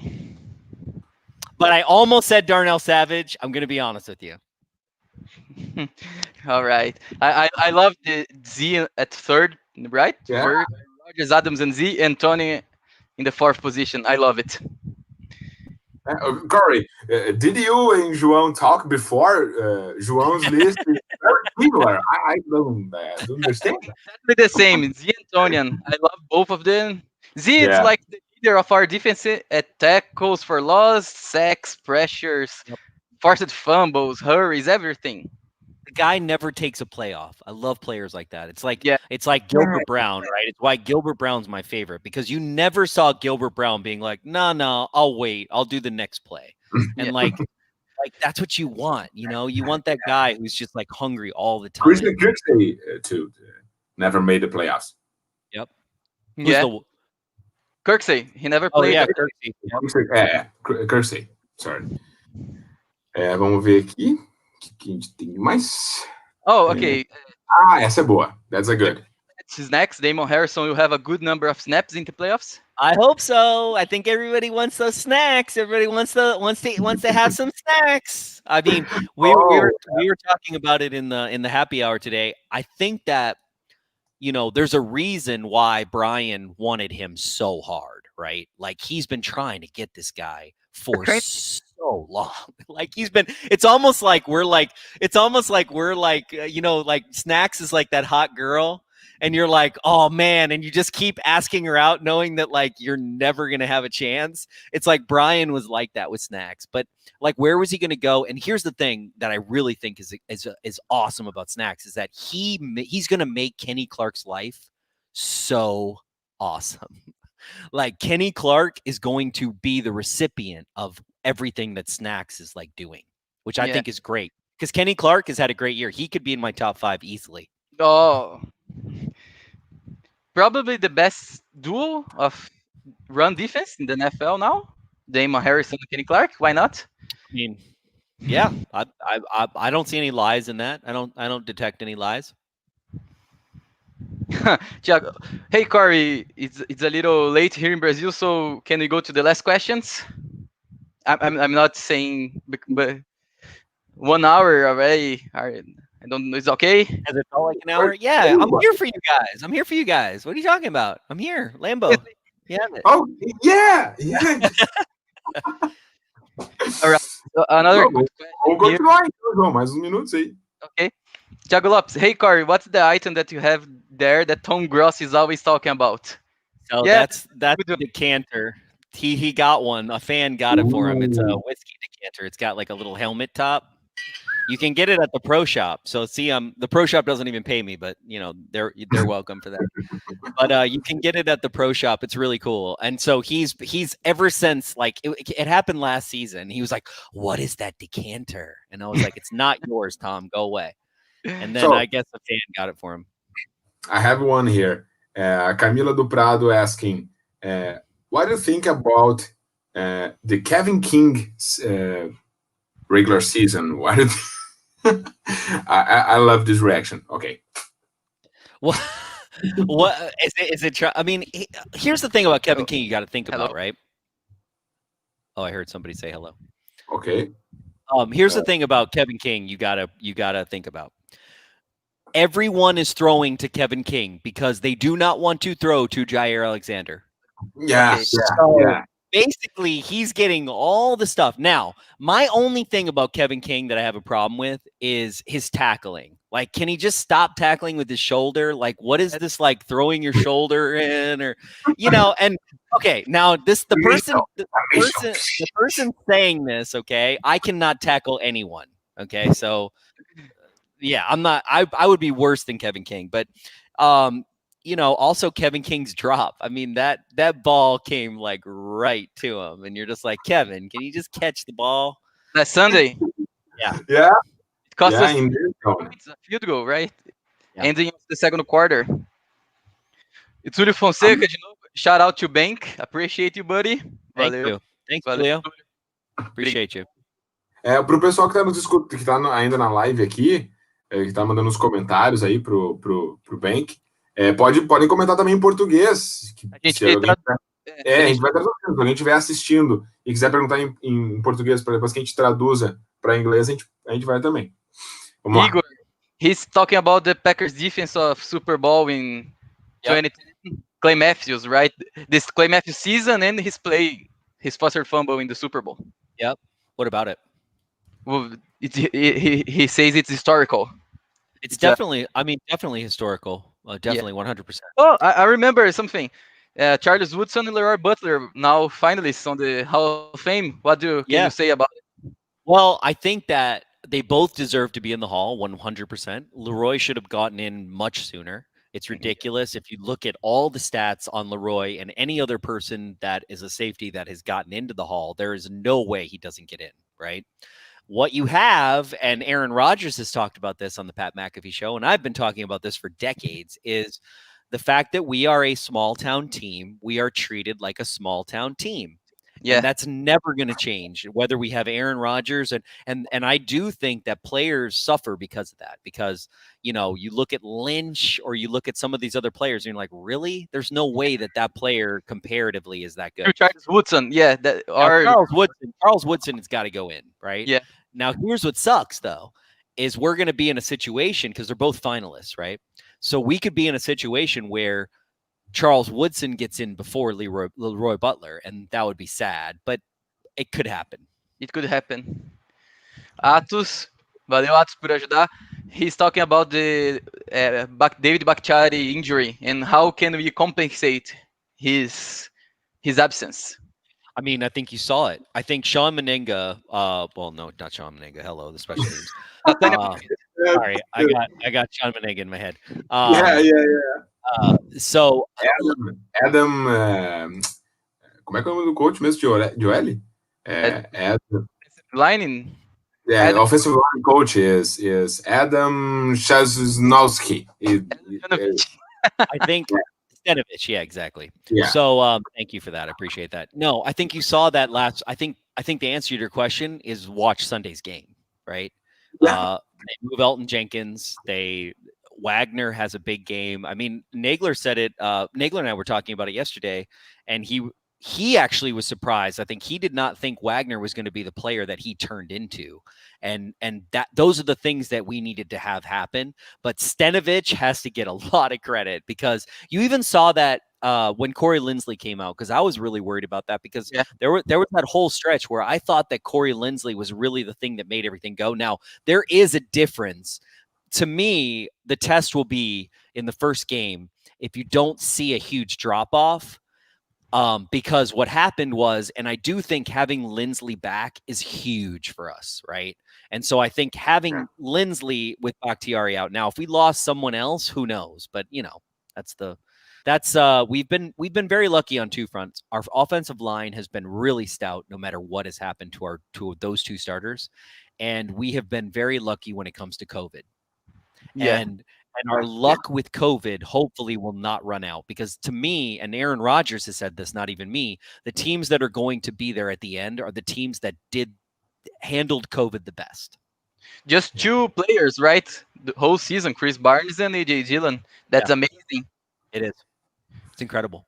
Hey, Corey, I think it's fair to you say how to participate in your Patreon from Cheeseheads TV, merchandising your products. It's fair. You can say and we translate for the Brazilian phase here. A little merchant of Cheesehead TV Patreon. Oh, what do you mean? What merch we have? No, how to participate from... you can go. So we have a Patreon, patreon.com/Cheesehead TV. It's really cool. We have a happy hour every Tuesday night with our Patreons. Aaron Nagler does Nagler's Never Right. And so there's certain content that you get that if you are a Patreon, I think we have over 600 people that pay us $5 a month right now. You can also participate on our, if you look, hey, we always say this, if you don't, it's not about money. It's really about like for you guys on the YouTube, like subscription, engagement. I think to me, it's all about the community and building the community, and everything else falls from that. Because really, the reason people like the Patreon and like to do like the watch party and stuff is because they feel like, oh, hey, I'm having drinks with my buddy, or hey, I can ask Aaron stupid questions and nobody's seeing it or whatever. So it's pretty cool. I was on before your guys' show. And I literally was texting you. I was like, oh, sorry, I'm on the Patreon right now. How do I get on this? And so it was fun because I was asking everybody. I was like, hey, what should I talk to these Brazilian guys? I was like, I asked Nagler. I was like, wait, are they going to talk to me in English? Because I don't know Portuguese. He was like, yeah, I did it. They know English. So kudos to you guys because you guys are the real heroes of the show.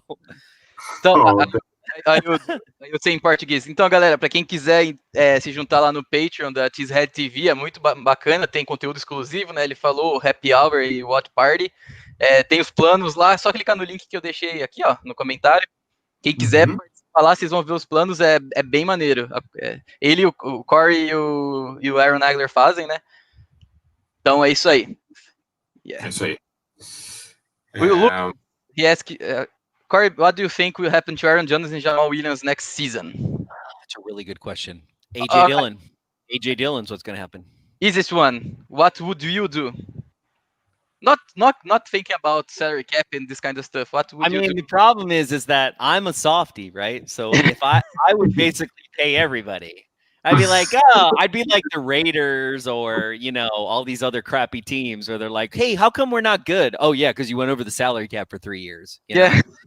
I would. How do you not pay Aaron Jones? That's like, and do you? Okay, here's another question for you guys. All right. Do you think that the Packers have utilized Aaron Jones to his full potential? I don't. Because I do not. Oh, it's a good one. It's a good But question, and I think not. And I think even Matt LaFleur would answer he probably hasn't, right? Yeah. He always says in his press conferences, he's like, hey, he's like, hey, I didn't get Aaron Jones involved more. But here's the thing. I mean, if A.J. Dillon is who we think he is, then Aaron Jones doesn't get paid. All right. O Thiago Lopes, no superchat. Valeu, Thiago. Muito obrigado. Corey, thanks for participating. Got to ask you though. Sorry to be bold, but how can you live with MVS? I love MVS. You guys love my tweets. I hope you're retweeting them. Hey, if you watch the watch party, as soon as Mark Daniels comes on, look at my face because it's disgusted. Because I'm like, I still can't believe they let him ask questions. It's ridiculous. So the Matheus Guerra have a question aqui, right here. What's the most difficult matchup team for Packers in playoffs, in your opinion? None. The only team that can beat the Packers is the Packers. This 2020 team I love this is ridiculous. This offense can. I mean, I've spent every watch party basically pulling Nagler off the ledge because I'm like, we're already winning. Like, what are you people bitching about? We are winning the entire game. And even Indy, look at Indy. Like, we have a conversation. Whoa, it's Tom Brady in playoffs. I don't know.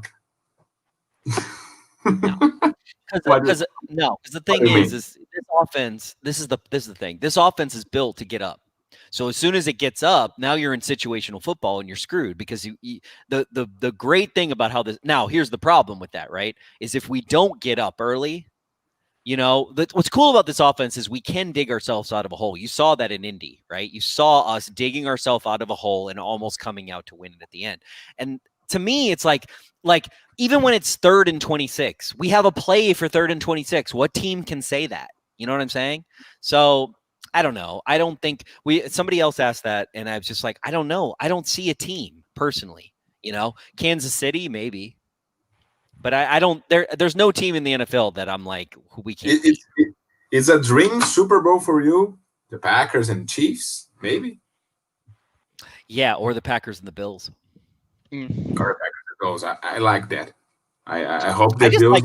I like the small town, like the Bills. Yeah. I like Buffalo because of that. Small. Yeah, I like that. I love that. Plus they jump on tables, and that's fun. Túlio, valeu, obrigado de novo, Túlio. How do you not pay Corey Linsley? Hey, Tulio must follow me on social because I've been freaking saying it all season. How do you not pay Corey Linsley? I don't understand. I don't understand how he's not the top person you pay, personally. I don't get it. He's the anchor. He's the center. He's it.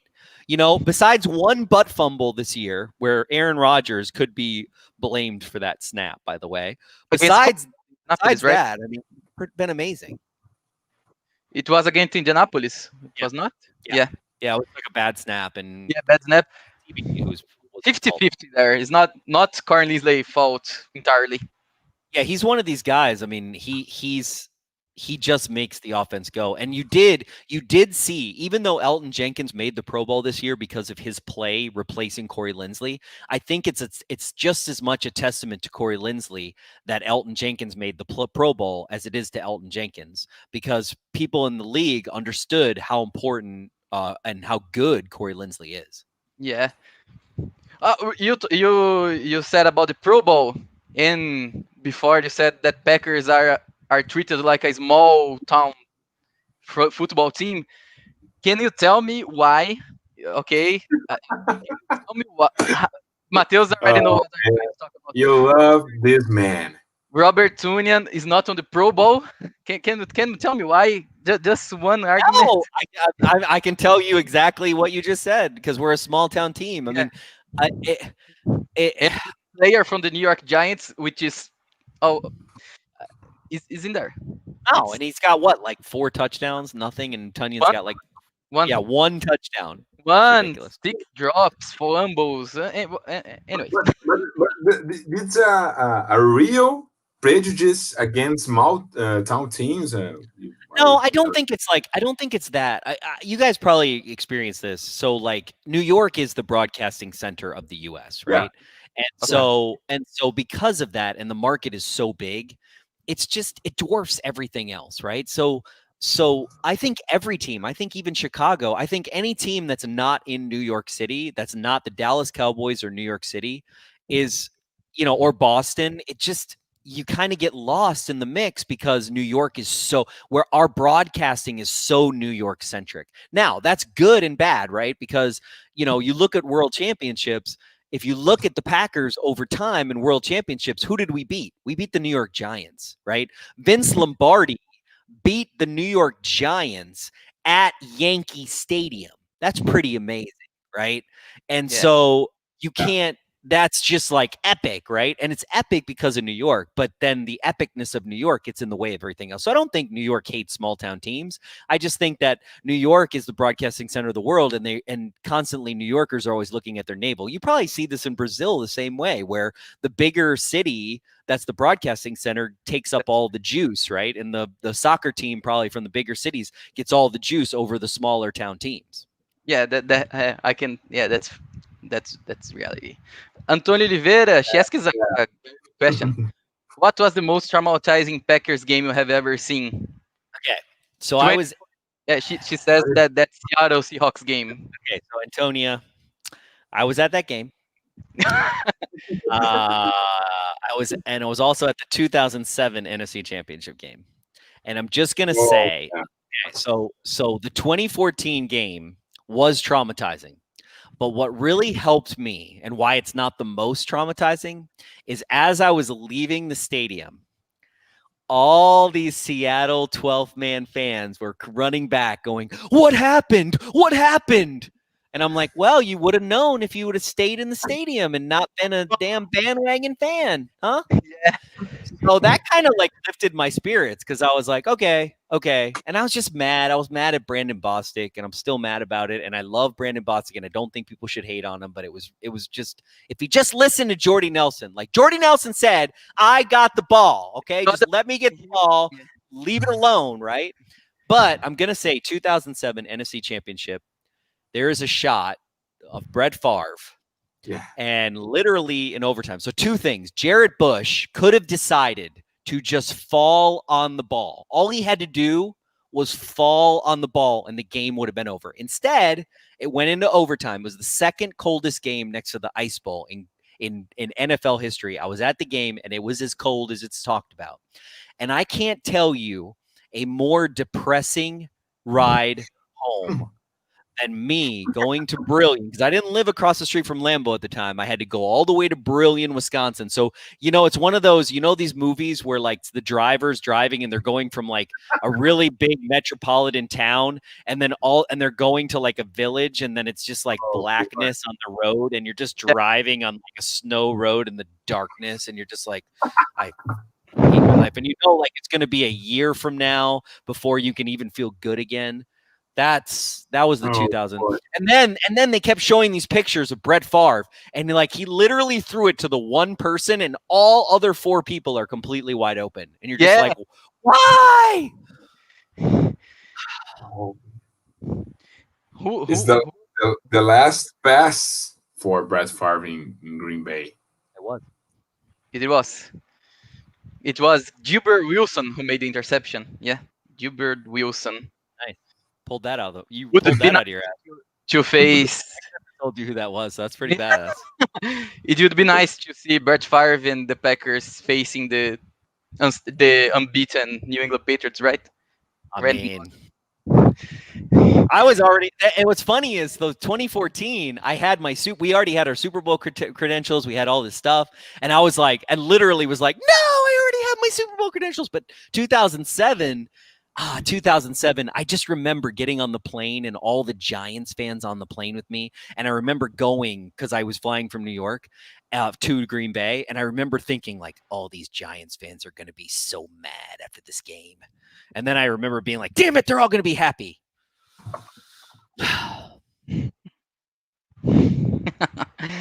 Sadness description right there. You driving home after the game. It's depressing, man. Marco, Wisconsin roads after a Packer loss, when you have to drive on highway KK or SS or whatever, and you're trying not to hit a deer, and you're just all mad. Yeah, no, it's not. Nothing good about it. Nothing good happens. Marcus is asking you if you know any information about Frank Lampig. He's an old man that lived closest to Lambeau and built his yards using grass of Lambeau. Do you know him? Awesome. I do not. But No. I will say I've been a better neighbor this year, and I have met some people. I met one of the greatest Packer collectors of all time, Chris Nearat, who has some crazy stuff and like is a huge collector. So I need to look out for Frank. Do we know where Frank lives? I'll find him. Yeah, he asked it about sometimes. Let me see. I'm going to rip my knee out and give it back to more. Nice. Big Bob Snubbed AF, of course.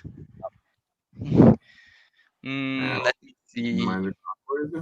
Matheus Guerra, what the biggest Packers need in the next draft for you? Quarterback. Just kidding. Oh man, you're just kidding me. You're gonna kill me. I mean, look, you don't draft for need, right? You just don't. Yeah. So I don't know. You know what? Well, here's the thing that always annoys me. Okay, someone explain. Okay, can we ever draft a linebacker who's good? So yeah. Like, when's the last good linebacker? We took AJ Hawk in the first round, in fifth in the first round, right? Okay. He was good, but it's like we have no luck. We have no luck, especially inside linebacker. Like, we just have no, like, the middle of the field for the Green Bay Packer defense is the kryptonite, and I don't understand. And I'm not smart enough. I'm not Aaron Nagler, so I can't tell you why, but you know. So what can you say about Chris Barnes? Undrafted and playing very well. He's playing good. No, he's playing very well. It just seems I just mean when you talk about historically, like our needs, right? It's like we always get big guys. We'll sometimes get a wide receiver late. We'll get a running back. Like we kind of do the same thing. And it's just like we've never really had that like young Preston Smith, right? Or even the guy Howard, who they interviewed from the San Francisco 49ers today on Pat McAfee's show. Like a guy like that, where it's like, oh man, you're good, you know. Fred Warner. Yeah, exactly. Warner, yeah. Yeah, he was one of the best linebackers. Aaron Rodgers said himself. Yeah, but when's the last time we could say that, right? No, we never. could say quarterback, we could say safety, we could say defensive line, we can say nose tackle, but wide receiver, running back, offensive lineman, for sure. Yeah, that's a historical need for the Packers over the last decade. Well, you know what the second biggest need is? What? Punter. Yeah. Oh. Yeah. All right. Yeah. Maybe. What can you say about him? About what? J.K. Scott? He can't tackle. Are you talking about the weapon? Are you asking me about the weapon? It's football, but he can't tackle. Yeah. He tackles like a soccer player. Camila do Prados, she asks a very good question. What is the Packers' biggest rival from your perspective? We read about, we live the recent years, but it's not the same as living in Wisconsin. Okay, so obviously Chicago Bears. But right next to the Chicago Bears, we talked about this with Charlie Barons on the watch party, because it depends on what generation Wisconsin you are, right? So like my grandfather instilled in me the Bears. And here's the thing. So Wisconsinites, they have this saying about people from Illinois. They call them noisers. I don't know if you ever heard this. I had never heard this, but like I had one time I rented a car and it had an Illinois license plate. And I literally had all Packers, everything on it. I walk into the gas station and these guys are like, "Are you a noiser?" And I'm like, what is that? What's a noiser? Or, and so like, that's a thing, right? So the Bears, 100% oldest rivalry in the NFL, nothing like it. But here's the thing for us youngsters, right? And I'm calling myself a youngster with my gray beard. Can someone just break the Vikings horn? Like, can someone just like go into their stadium and break that thing so you never have to hear it again? Because like for me, the Minnesota Vikings are literally like your annoying little brother or sister that's like beyond annoying, right? Like just like you're trying to go on a date and your mom's like, "Oh, can you bring them along?" And you're like, "No, I don't want to bring them along. They're stupid." And like they're just like that. And like it's like I don't hate the Vikings because it's hard to hate someone who sucks, right? Like you're like, how do you hate a team that's terrible? How do you hate a team that's Super Bowl is beating you? Irrelevant. It's like Yeah, the Super Bowl is beating Packers. So it's like it's weird because it's like when you say greatest rival, like you literally have to put the Bears number one. But like there have been years where like I would really put the Vikings number one 100%. And here's the other thing that annoys me. I know you guys are probably seeing this on Transplants. Okay, so there's this whole thing called Minnesota Nice. I don't know if you've heard of this. Yeah. So it comes from Midwest nice. Like a lot of people in the U.S. Midwest are very nice. If you go to a mall, I don't care who you are. I don't care what color you are. I don't care what language you speak. You go to a mall in non-COVID times and you sit down on a bench in the Midwest. There's a really good chance that some random person is going to just sit down next to you and go, "Oh, hi, Mateus. What's your name? Oh, my name's Mateus. Oh, hello. What are you doing here?" And then just strike up a conversation with you for no reason, right? Like not like trying to be like cute, just trying to be like, "Hey, what's going on? What's up?" And so Minnesota and the Vikings have stolen that. They're like, "Oh, that's Minnesota nice," and so that's kind of annoying. Yeah. So it's because the fan base. What's just the Minnesota in general. I don't know. Itself. It's more of a state thing, and then Yeah. the Vikings are just like I don't know.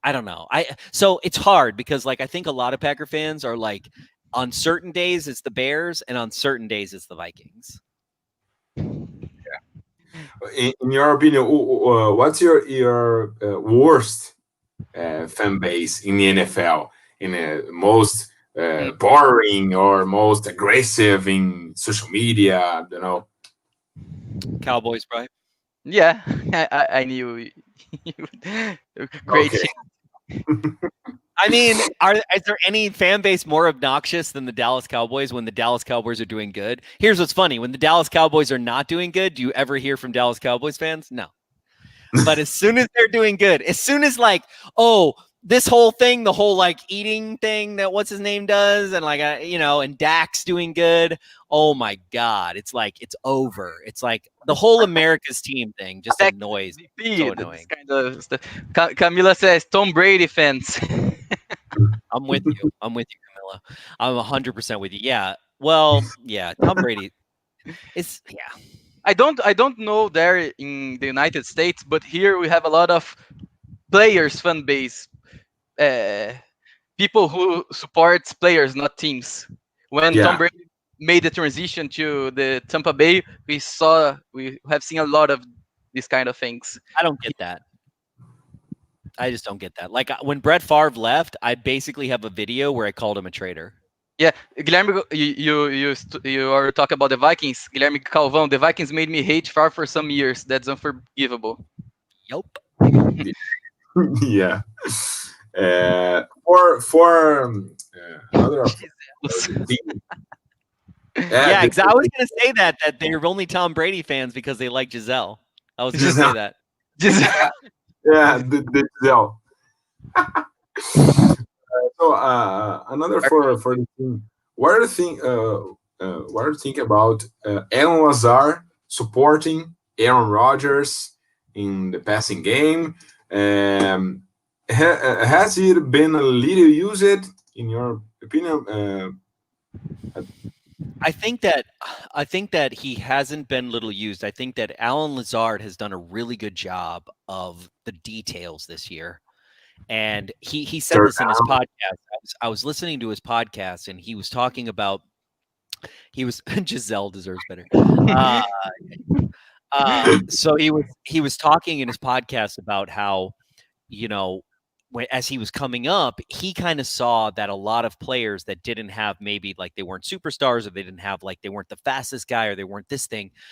he found these things of like, hey, I'm gonna be the best blocker. I'm gonna be the best at my technique. I'm gonna focus on these things, and I think that's where you see his resurgence, where you see him coming up, where the game plan isn't for Alan Lazard, which I think it's easy to go, oh, is Alan Lazard less used? But I think when Alan Lazard has come into his own and had really great games or really great things happen, it's been because he's in the right place for that moment, and the scheme and LaFleur's scheme is really working around that.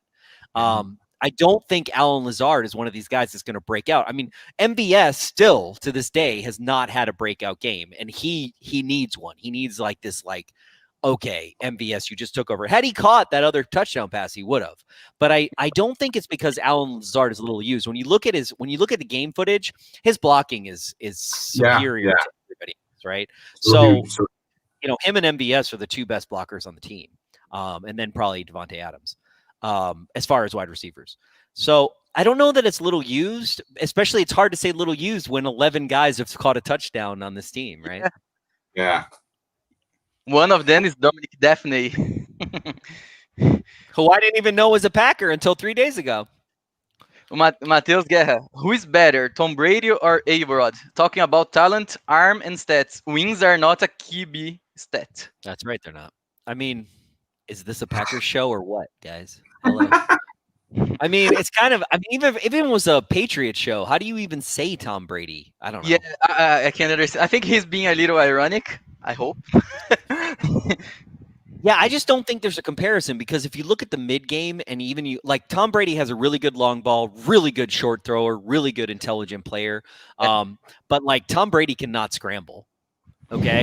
You remember, you know, this play against the Giants where Aaron Rodgers takes 12 seconds to throw a touchdown, and you're just like, how the hell Tom Brady couldn't do that? It was a wild card game. Tom Brady can't do that play. So it's like there are way more plays that Tom Brady cannot do that you could be like, oh, Aaron Rodgers could do that. Oh yeah, Aaron Rodgers could do that. Oh yeah, Aaron Rodgers could do that. So I think it's kind of a no-brainer. Yeah. Okay. Without hesitation, Drew Brees is overrated. That's a good question. That's a really good question. I don't know, because the guy, I mean, you look at the records he has, right? Like, they're legit. Like, he's got legit NFL records. I don't think he's overrated. I think it's more a testament to the offense that he plays in. But yeah, he definitely. I don't know. You know who I think's overrated is the guy who plays for Atlanta. Really? Is it? Yeah. That. He's a top all time. You're asking me Breeze is top 5 all time? Top 5. I mean, no. No. Okay. Agree. No, but you're talking to somebody who puts older players at a higher level than most people put those players, right? Like, I put Bart Starr in the top 10, right? Okay. And there's a lot of people that are like, Bart Starr in the top 10, you're crazy. O Atos aqui mandou mais superchat, né? Obrigado aí, Atos. Does old man Brady scare you? No. No, I think that Tampa game was a fluke. The Bucs defense is a really good test for us, you know? Yeah. Oh, of course, I'm being ironic. Rod's much better. This is obvious, but some Brazilians don't agree with that. Some, not only Brazilians, I think. Yeah, and El Lazar have some little Brazilian blood because they are kicking football in pro game. I like that. Oh, that's cool. I didn't realize that. That's awesome. Cool. Lizard. It's the lizard. We name it the lizard. Yeah. But Cheeseheads Brasil who made that. Nice. That's what I call him. In a birthday post, we're just reading happy birthday, Lazar the lizard, and he starts right here. Nice. That's awesome. Well, that's what I call him. So thanks for giving me the nickname. João, tem mais alguma aí? Alguma boa? Não do chat, eu vou perguntar para ele. I'm going to ask you about another quarterback because you said about Matt Ryan, and Ryan. it. And what about Russell Wilson? He doesn't have any MVP vote yet. And I already like your.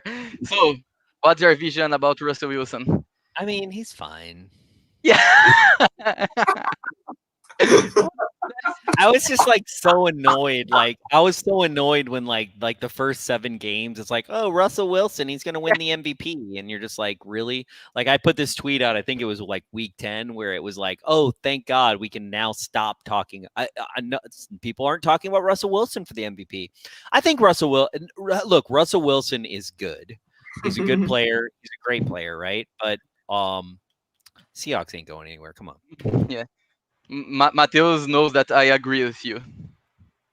I'm not saying that he's overrated, but I think he's fine. No, for me, it's not overrated. No, I don't think he's over. I think he's I think he's good. 20 in 20, it's a average. I mean, what do you think's worse, though? I mean, I personally would rather lose the 2014 NFC Championship than lose the Super Bowl the way the Seahawks did against the Patriots. Oh, all right. The run pass 1 yard. Let's not run Marshawn Lynch. Oh man, Whew. That would have been hard. You think Mike McCarthy would have survived not running it on that play? Oh my goodness.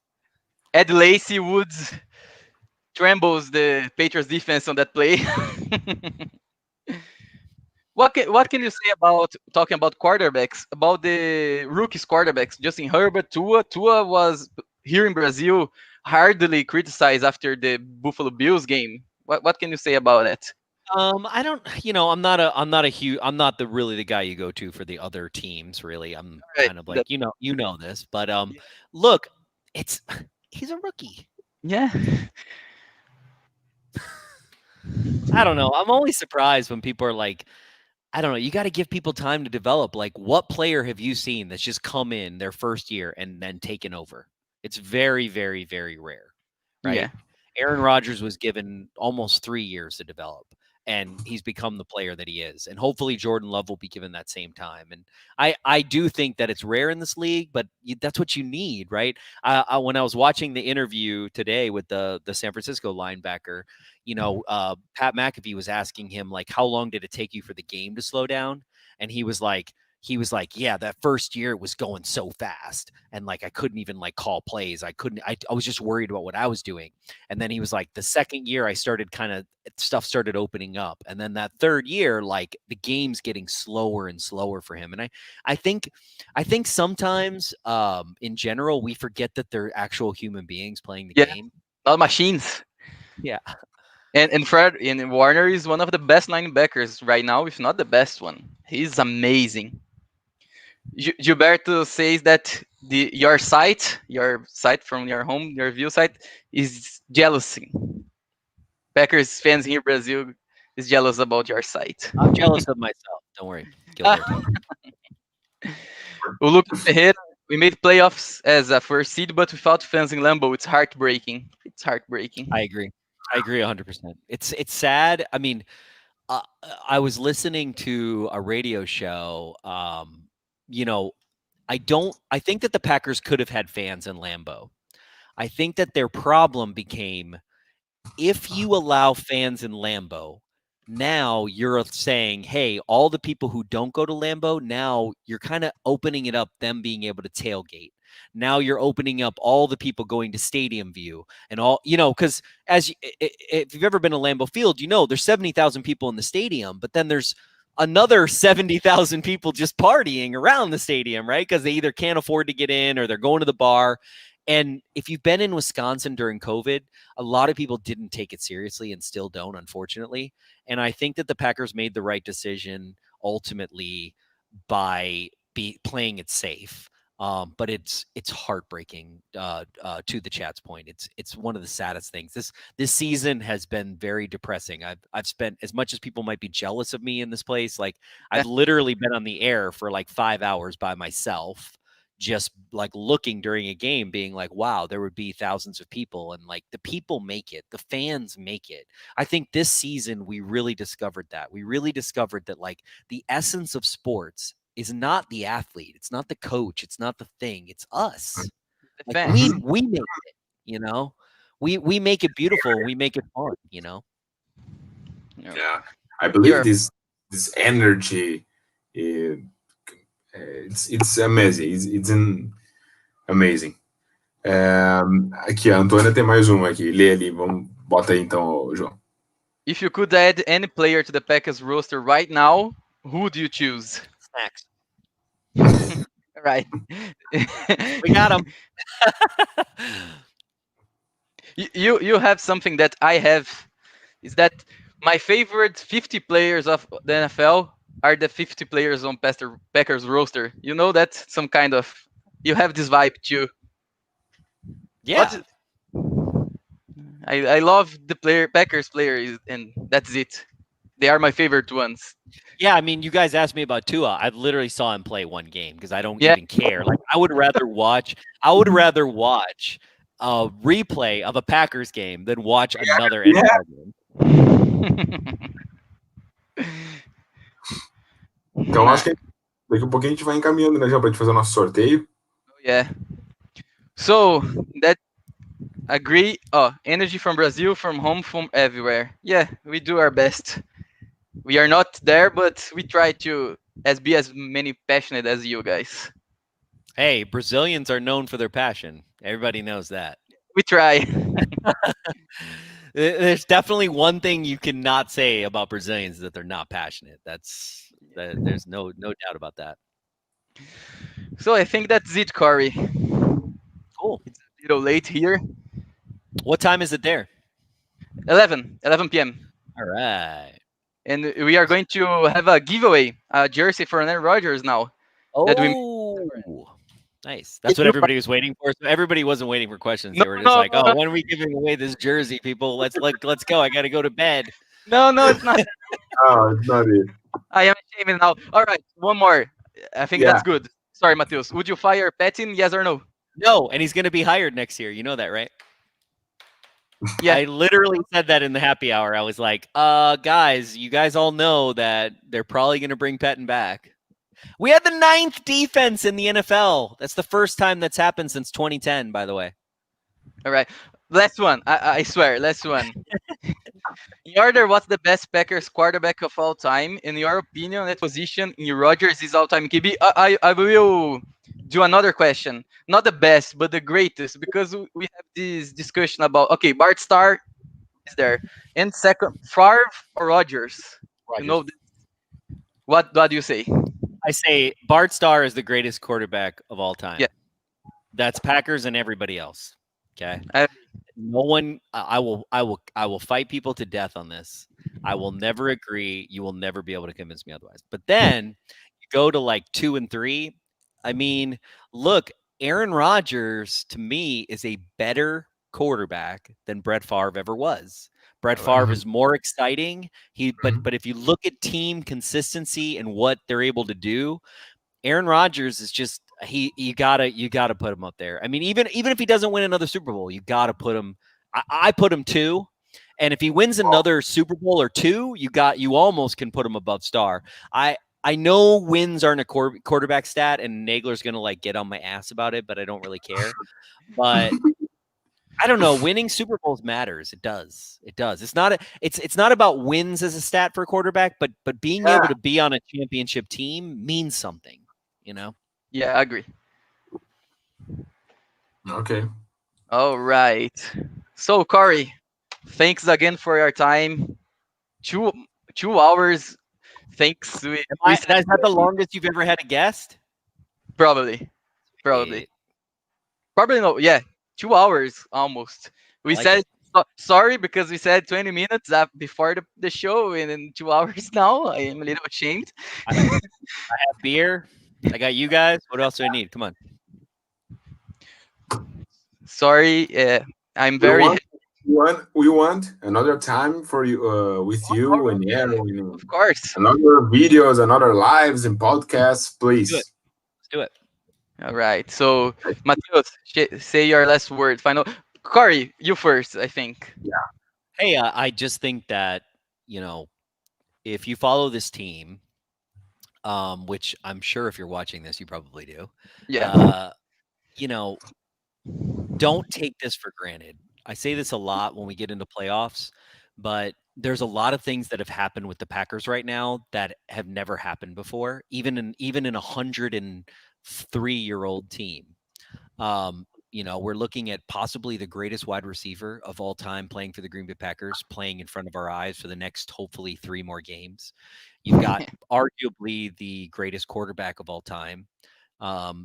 You know, don't take this defense for granted. Don't take any of this for granted because, you know, you could always be a Miami Dolphin fan right now or a Oakland Raider fan. Yeah. And, you know, I just say that because it's like, it's fun. Like, this is the best time for me. Like, to me as a Packers fan, this is what we do the whole regular season for. So, you know, live it up, have fun. That's all I got. Beautiful. Thanks again, Corey. We are very honored. We want you here again. We and your fans, we want you back. Camila is saying. Want you back. If the Packers win the Super Bowl, we want to live with you the following week right here. Okay, I'm in. Mateus Deal. always says what you just said. Like, enjoy this team is special. Enjoy the game. Enjoy Aaron Rodgers. Enjoy Bakhtiari. Anyways, enjoy this team. So come back. People are already missing you. Yeah. Thank you for all of it. Thank you so much, Corey. Hope to see you again around here. Thank you guys for having me. I really appreciate you. You are a hero for us, really. No, you guys are awesome. You being here legitimates us as a Packers fan in the other side of. I mean, you don't look. You don't. It's obvious from this interview that you guys do not need me or anybody else to legitimize you guys as Packer fans. You guys are more diehard than half the Packer fans I know. So that's very. Oh my God, I am emotional right now. Yeah. I'm shaking. Yeah. Corey, the legend. That's awesome interview. Thanks a lot, man. Thank you so much. Thanks a lot. Appreciate you guys. We want you here again. Thanks for your time. Thank you. Thank you. Have a good night. Bye, guys. Have a great night. Oh, meu Deus. Bah, que massa, cara. Que massa conversar com o Corey Behnke. Bah, que massa. E eu dando meu inglês improvisadão, assim, totalmente chulevski, assim, no inglês chulé. Mas obrigado aí, João, pelo suporte aí. Me deu suporte aí demais. Demais essa entrevista, cara. Demais mesmo. A gente vai fazer o nosso recortezinho ali de 20 minutos, mas a gente tem toda essa live para aproveitar e ficar assistindo e reassistindo aí para quem é fã do Packers, cara. É impagável aí. Você vê como o cara é muito gente boa. A gente falou 20 minutos antes, né? Ele ficou 2 horas com a gente sem reclamar e tava curtindo, mano. Não, eu vou dizer, eu conhecia ele nos conteúdos, assim, tal, por assistir, assim, os conteúdos, né? E cara, eu vou ser bem sincero, eu não esperava mesmo que ele tivesse essa tamanha empatia, assim. Cara, ele é um gurizão, assim, sabe? Ele parece um gurizão falando, assim, que nem nós. E para quem assistiu, de novo, todo o mérito pro João aqui, pro Bess também, que fizeram toda essa mão aí. João, obrigado mais uma vez, o meu inglesinho aí falhado, mas a gente seguiu firme e forte aqui com o Google Tradutor do lado, e vamos que vamos. E a gente temos negócio para terminar ainda agora, né? Vamos fazer o sorteio agora, hein, galera? Vamos lá. Vamos fazer o sorteio. Vamos lá. Já tô preparando aqui, tô abrindo. Gente, eu vou compartilhar a tela com vocês. Vocês vão ver tudo, o sorteio, e vão ver eu conferindo se a pessoa segue tanto a página da Surup quanto a nossa. Só tô arrumando aqui, colocando tudo certinho. Sou meio coisa, mas a gente aprende. Vamos lá. Aqui, ó, o fã-clube do Kid Bengala falou justamente a verdade. O inglês do cabeçudo lembra o MVS pegando a bola. Exatamente. Acerta uma vez uma, erra a outra. Exatamente. Cara, é perfeito demais, cara. O fã-clube do Kid Bengala tá perfeito demais. Eu queria ter explicado pro Behnke quem é Kid Bengala, porque Kid Bengala é um herói Mas não ia explicar, não. Infelizmente não deu tempo. Que vergonha, tá doido. Bom, vamos lá? Vamos pra esse sorteio aí? Vamos, já tá na mão aí tudo. Eu tava dando uma enrolada. Bora. Então Deixa eu fechar beleza. as coisas aqui pra não ficar uma bagunça também. Bota o bannerzinho do sorteio aí na tela. Já botei. Opa, calma aí. Aí, ó. Sorteio da jersey do Aaron Rodgers pela Sweet Up Sports. Beleza, vamos lá. Vamos ver. Galera, tá compartilhando? Vê aí. Tu vai fazer o seguinte, João. Tu vai fazer o sorteio, tá? O João vai fazer o sorteio lá. Ele vai compartilhar a tela. Ele vai fazer o sorteio lá e nós vamos conferir se o cara, se a pessoa, se ele ou se ela, se ele ou se ela cumpriram todas as regrinhas ali. Né? Tem que seguir o Cheeseheads Brasil, tem que ser inscrito no canal, tem que ter feito lá as coisinhas nas regras, tá? A gente vai ver tudo isso aí bem certinho. Então vamos lá, João. Como é que. Tá vendo aí? A galera do chat fala aí se tá vendo. Porque eu tô... Tá na tela. Tá na tela. Tá liso. Então vamos lá. Aí, ó. Aqui, site do sorteio, vocês podem ver aqui. Escolher a publicação, 1.600 comentários. 1.600 comentários da galera. Lembrando que a Sweet Up Sports, que tá nos apoiando aqui, cara, a loja deles é incrível. Dá uma olhadinha lá. Eles têm cupons de desconto. Vez ou outra tem promoção. A Sweet Up Sports nos ajudando aqui. Então vamos lá. Tá carregando o comentário aí. Vai sair o sorteado agora. A gente vai conferir se ele cumpriu todos os requisitos. Se não cumpriu, o sorteio é outro. Vamos lá. Vamos ver quem foi. Vai sair agora o resultado aqui. Vou sortear o número, hein? Vamos lá. Vai ser agora. Olha aí, ó. Rufem os tambores. E... Laís. Cadê? Tá aqui. @ Laís Lombardi. Laís não é minha parente. Não é minha parente. Não vamos fazer isso com a nossa galera. Não é minha parente. Não é tua parente. Não. Laís Lombardi. A Laís ela tava na live aqui, eu acho. Ela apareceu. Ela apareceu aqui na live fazendo pergunta. Não sei se a Laís tá aí ainda. Mas vamos conferir se a Laís cumpriu todos os requisitos aí. Ó, agora eu vou pegar o celular e vou ir para lá agora. Vai para lá agora. Que o pessoal já botando aqui. Marmelada. Não, mas não é. O sorteio foi direitinho. A gente combinou aí ninguém do grupo participar. Calma aí, tô checando. O Joãozinho, ele tá indo lá agora na publicação para fazer a conferência do Instagram. Tá? Eu vou entrar no Instagram do celular. Para a gente poder ver se a Laís, @ Laís Lombardi. Mas é muita, né? Como é que pode, né, cara?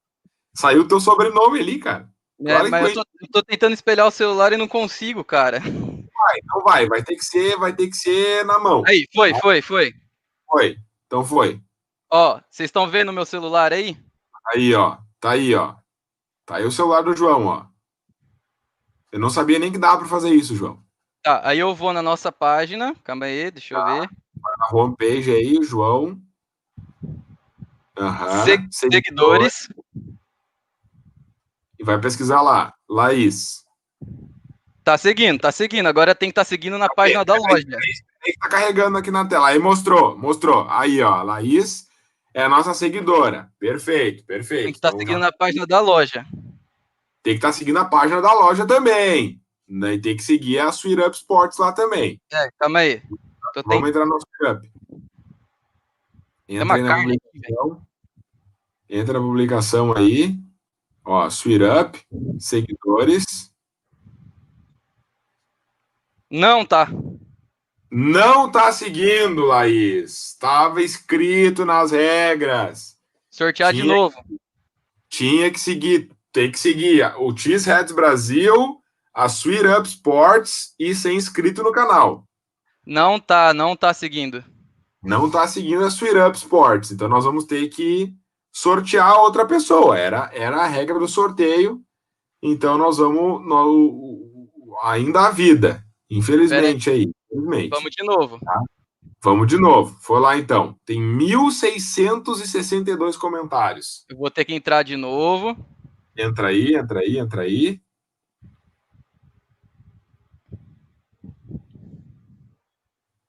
Buscando na publicação. Esperar carregar. Aí, carrega os comentários aqui, gurizada. Foi na emoção, hein? Foi na emoção. Foi na emoção.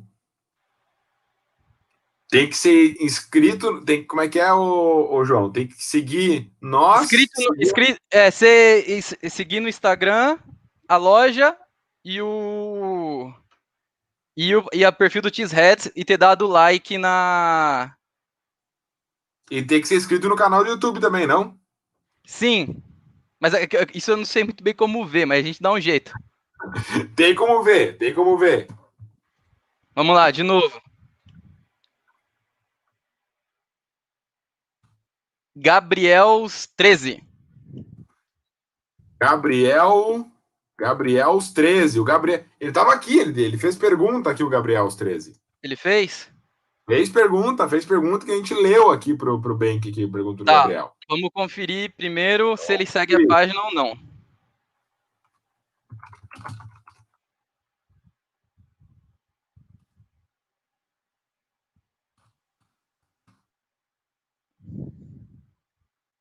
Gabriels 13, Gabriels com 2 L's. Beleza, segue a página. Vamos lá na Sweet Up Imports. Nós fechamos 2.500 inscritos aqui antes de começar a live, hein? O pessoal tava seguindo aí. Ele segue as páginas, agora eu vou ver as pessoas que ele marcou, porque não pode ser famoso, não pode ser fake, eu vou ver, beleza?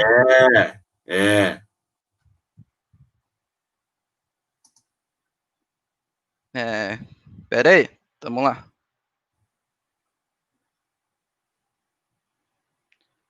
Maiara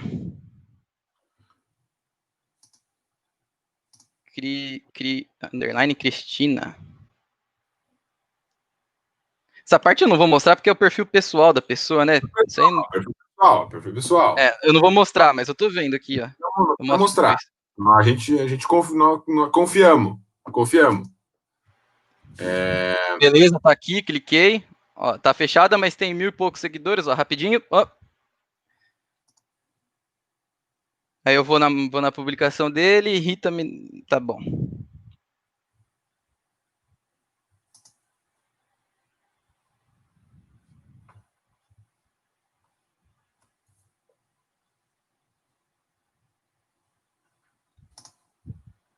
Sim, também é fechado, mas ó, tem 700 e poucos seguidores seguindo, pronto. Isso aí. Então, vamos ver se ele deu like na publicação. Parece que ele vai ganhar, que vai ganhar a jersey, hein? Jersey dos Packers. Vê se ele tá aí na live, pergunta aí. Oi? Vê se ele tá na live. Ele tá aqui, ele acabou de mandar um comentário aqui. Então tá inscrito, só ver se você curtiu a publicação. Aqui, vê os likes. É isso, deu like, é dele. Parabéns, Gabriels 13. Gabriels 13. Então, Gabriels 13. Os cara, o Gabriel tá dizendo que já tem a camisa, sorteia de novo. Não. Agora foi certinho. Aí o Gabriel tá comentando aqui, ó. Sim, é porque o maluco colocou aqui, ó. O Gabriel tá dizendo que já tem a camisa pra sortear de novo, ele tá zoando. Não, é isso aí, é isso aí. Nós vamos fazer mais sorteio, mas para fazer mais sorteio, o que nós precisamos? De like, Superchat. superchat. Ah, falando nisso, acho que a gente já pode falar aqui pra galera que tá vendo. A gente tem uma surpresinha vindo no ar aí. Eu não sei que surpresa é essa aí, falar o quê? Você sabe sim, pô, a gente tava conversando sobre. Tô brincando, tô brincando. Então, Gabriel, a gente vai entrar em contato com você no Instagram. Eu vou entrar assim que acabar aqui, vou te passar para aí você passa os dados para falar com a Sura Imports, mas a jersey do Rogers é sua, parabéns. Deu Parabéns, certinho. Gabriel. Foi certinho, pô. Foi certinho, foi certinho, foi certinho, foi certinho. Tá? Então é isso. É isso aí? É isso aí. Ah, mas que novidade? Ah, não, segura a novidade. É, não vou falar, pô, vou anunciar. Mas... Vai, então segura, então segura, então Você sabe segura. qual que é, né? Segura, eu me esqueci, mas segura. Mas segura então. Mas segura então. Vê lá o grupo que você vai lembrar depois. Tá, tá. Ah, tá, lembrei. Lembrei. lembrei, pode crer, pode. Não, e é uma baita. Se É já uma quiser baita. falar. Não, vamos falar. Quando que nós vamos falar? Não sei, por mim. Nós vamos falar na edição número 100 do Cheesecast, que é semana que vem. Perfeito? Perfeito. Semana que vem nós temos Cheesecast, edição especial número 100. Então vamos dar um jeito. Nós vamos falar isso lá. Ok. Ah, é. Semana que vem, Cheesecast 100, vai estar os 4 participando. Quem sabe mais gente, não sei. Uhum. Mas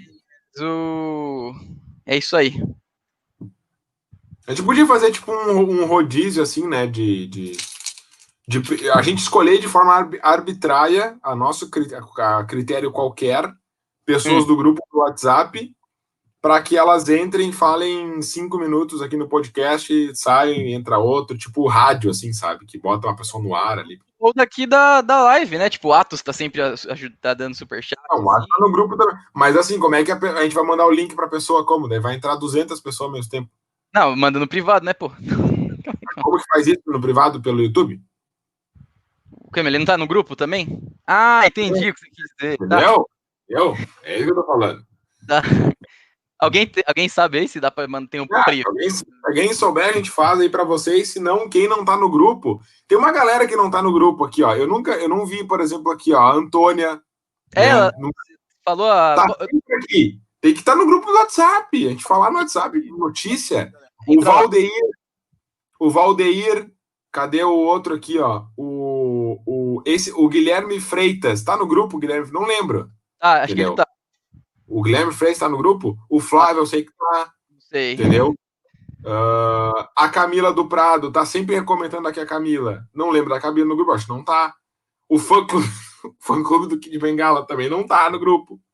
Mas eu lembro que tá sempre comentando coisa. O fã-clube do Kid Bengala tá sempre aqui comentando e não tá no grupo. Então, assim, ó, entra no grupo do WhatsApp. Aqui o link, galera, entra aí. Não, o João. O Bez não tá, coloca ele lá. O Bez não tá mesmo, o Bez não tá no grupo. Tu botou o link de qual do 1?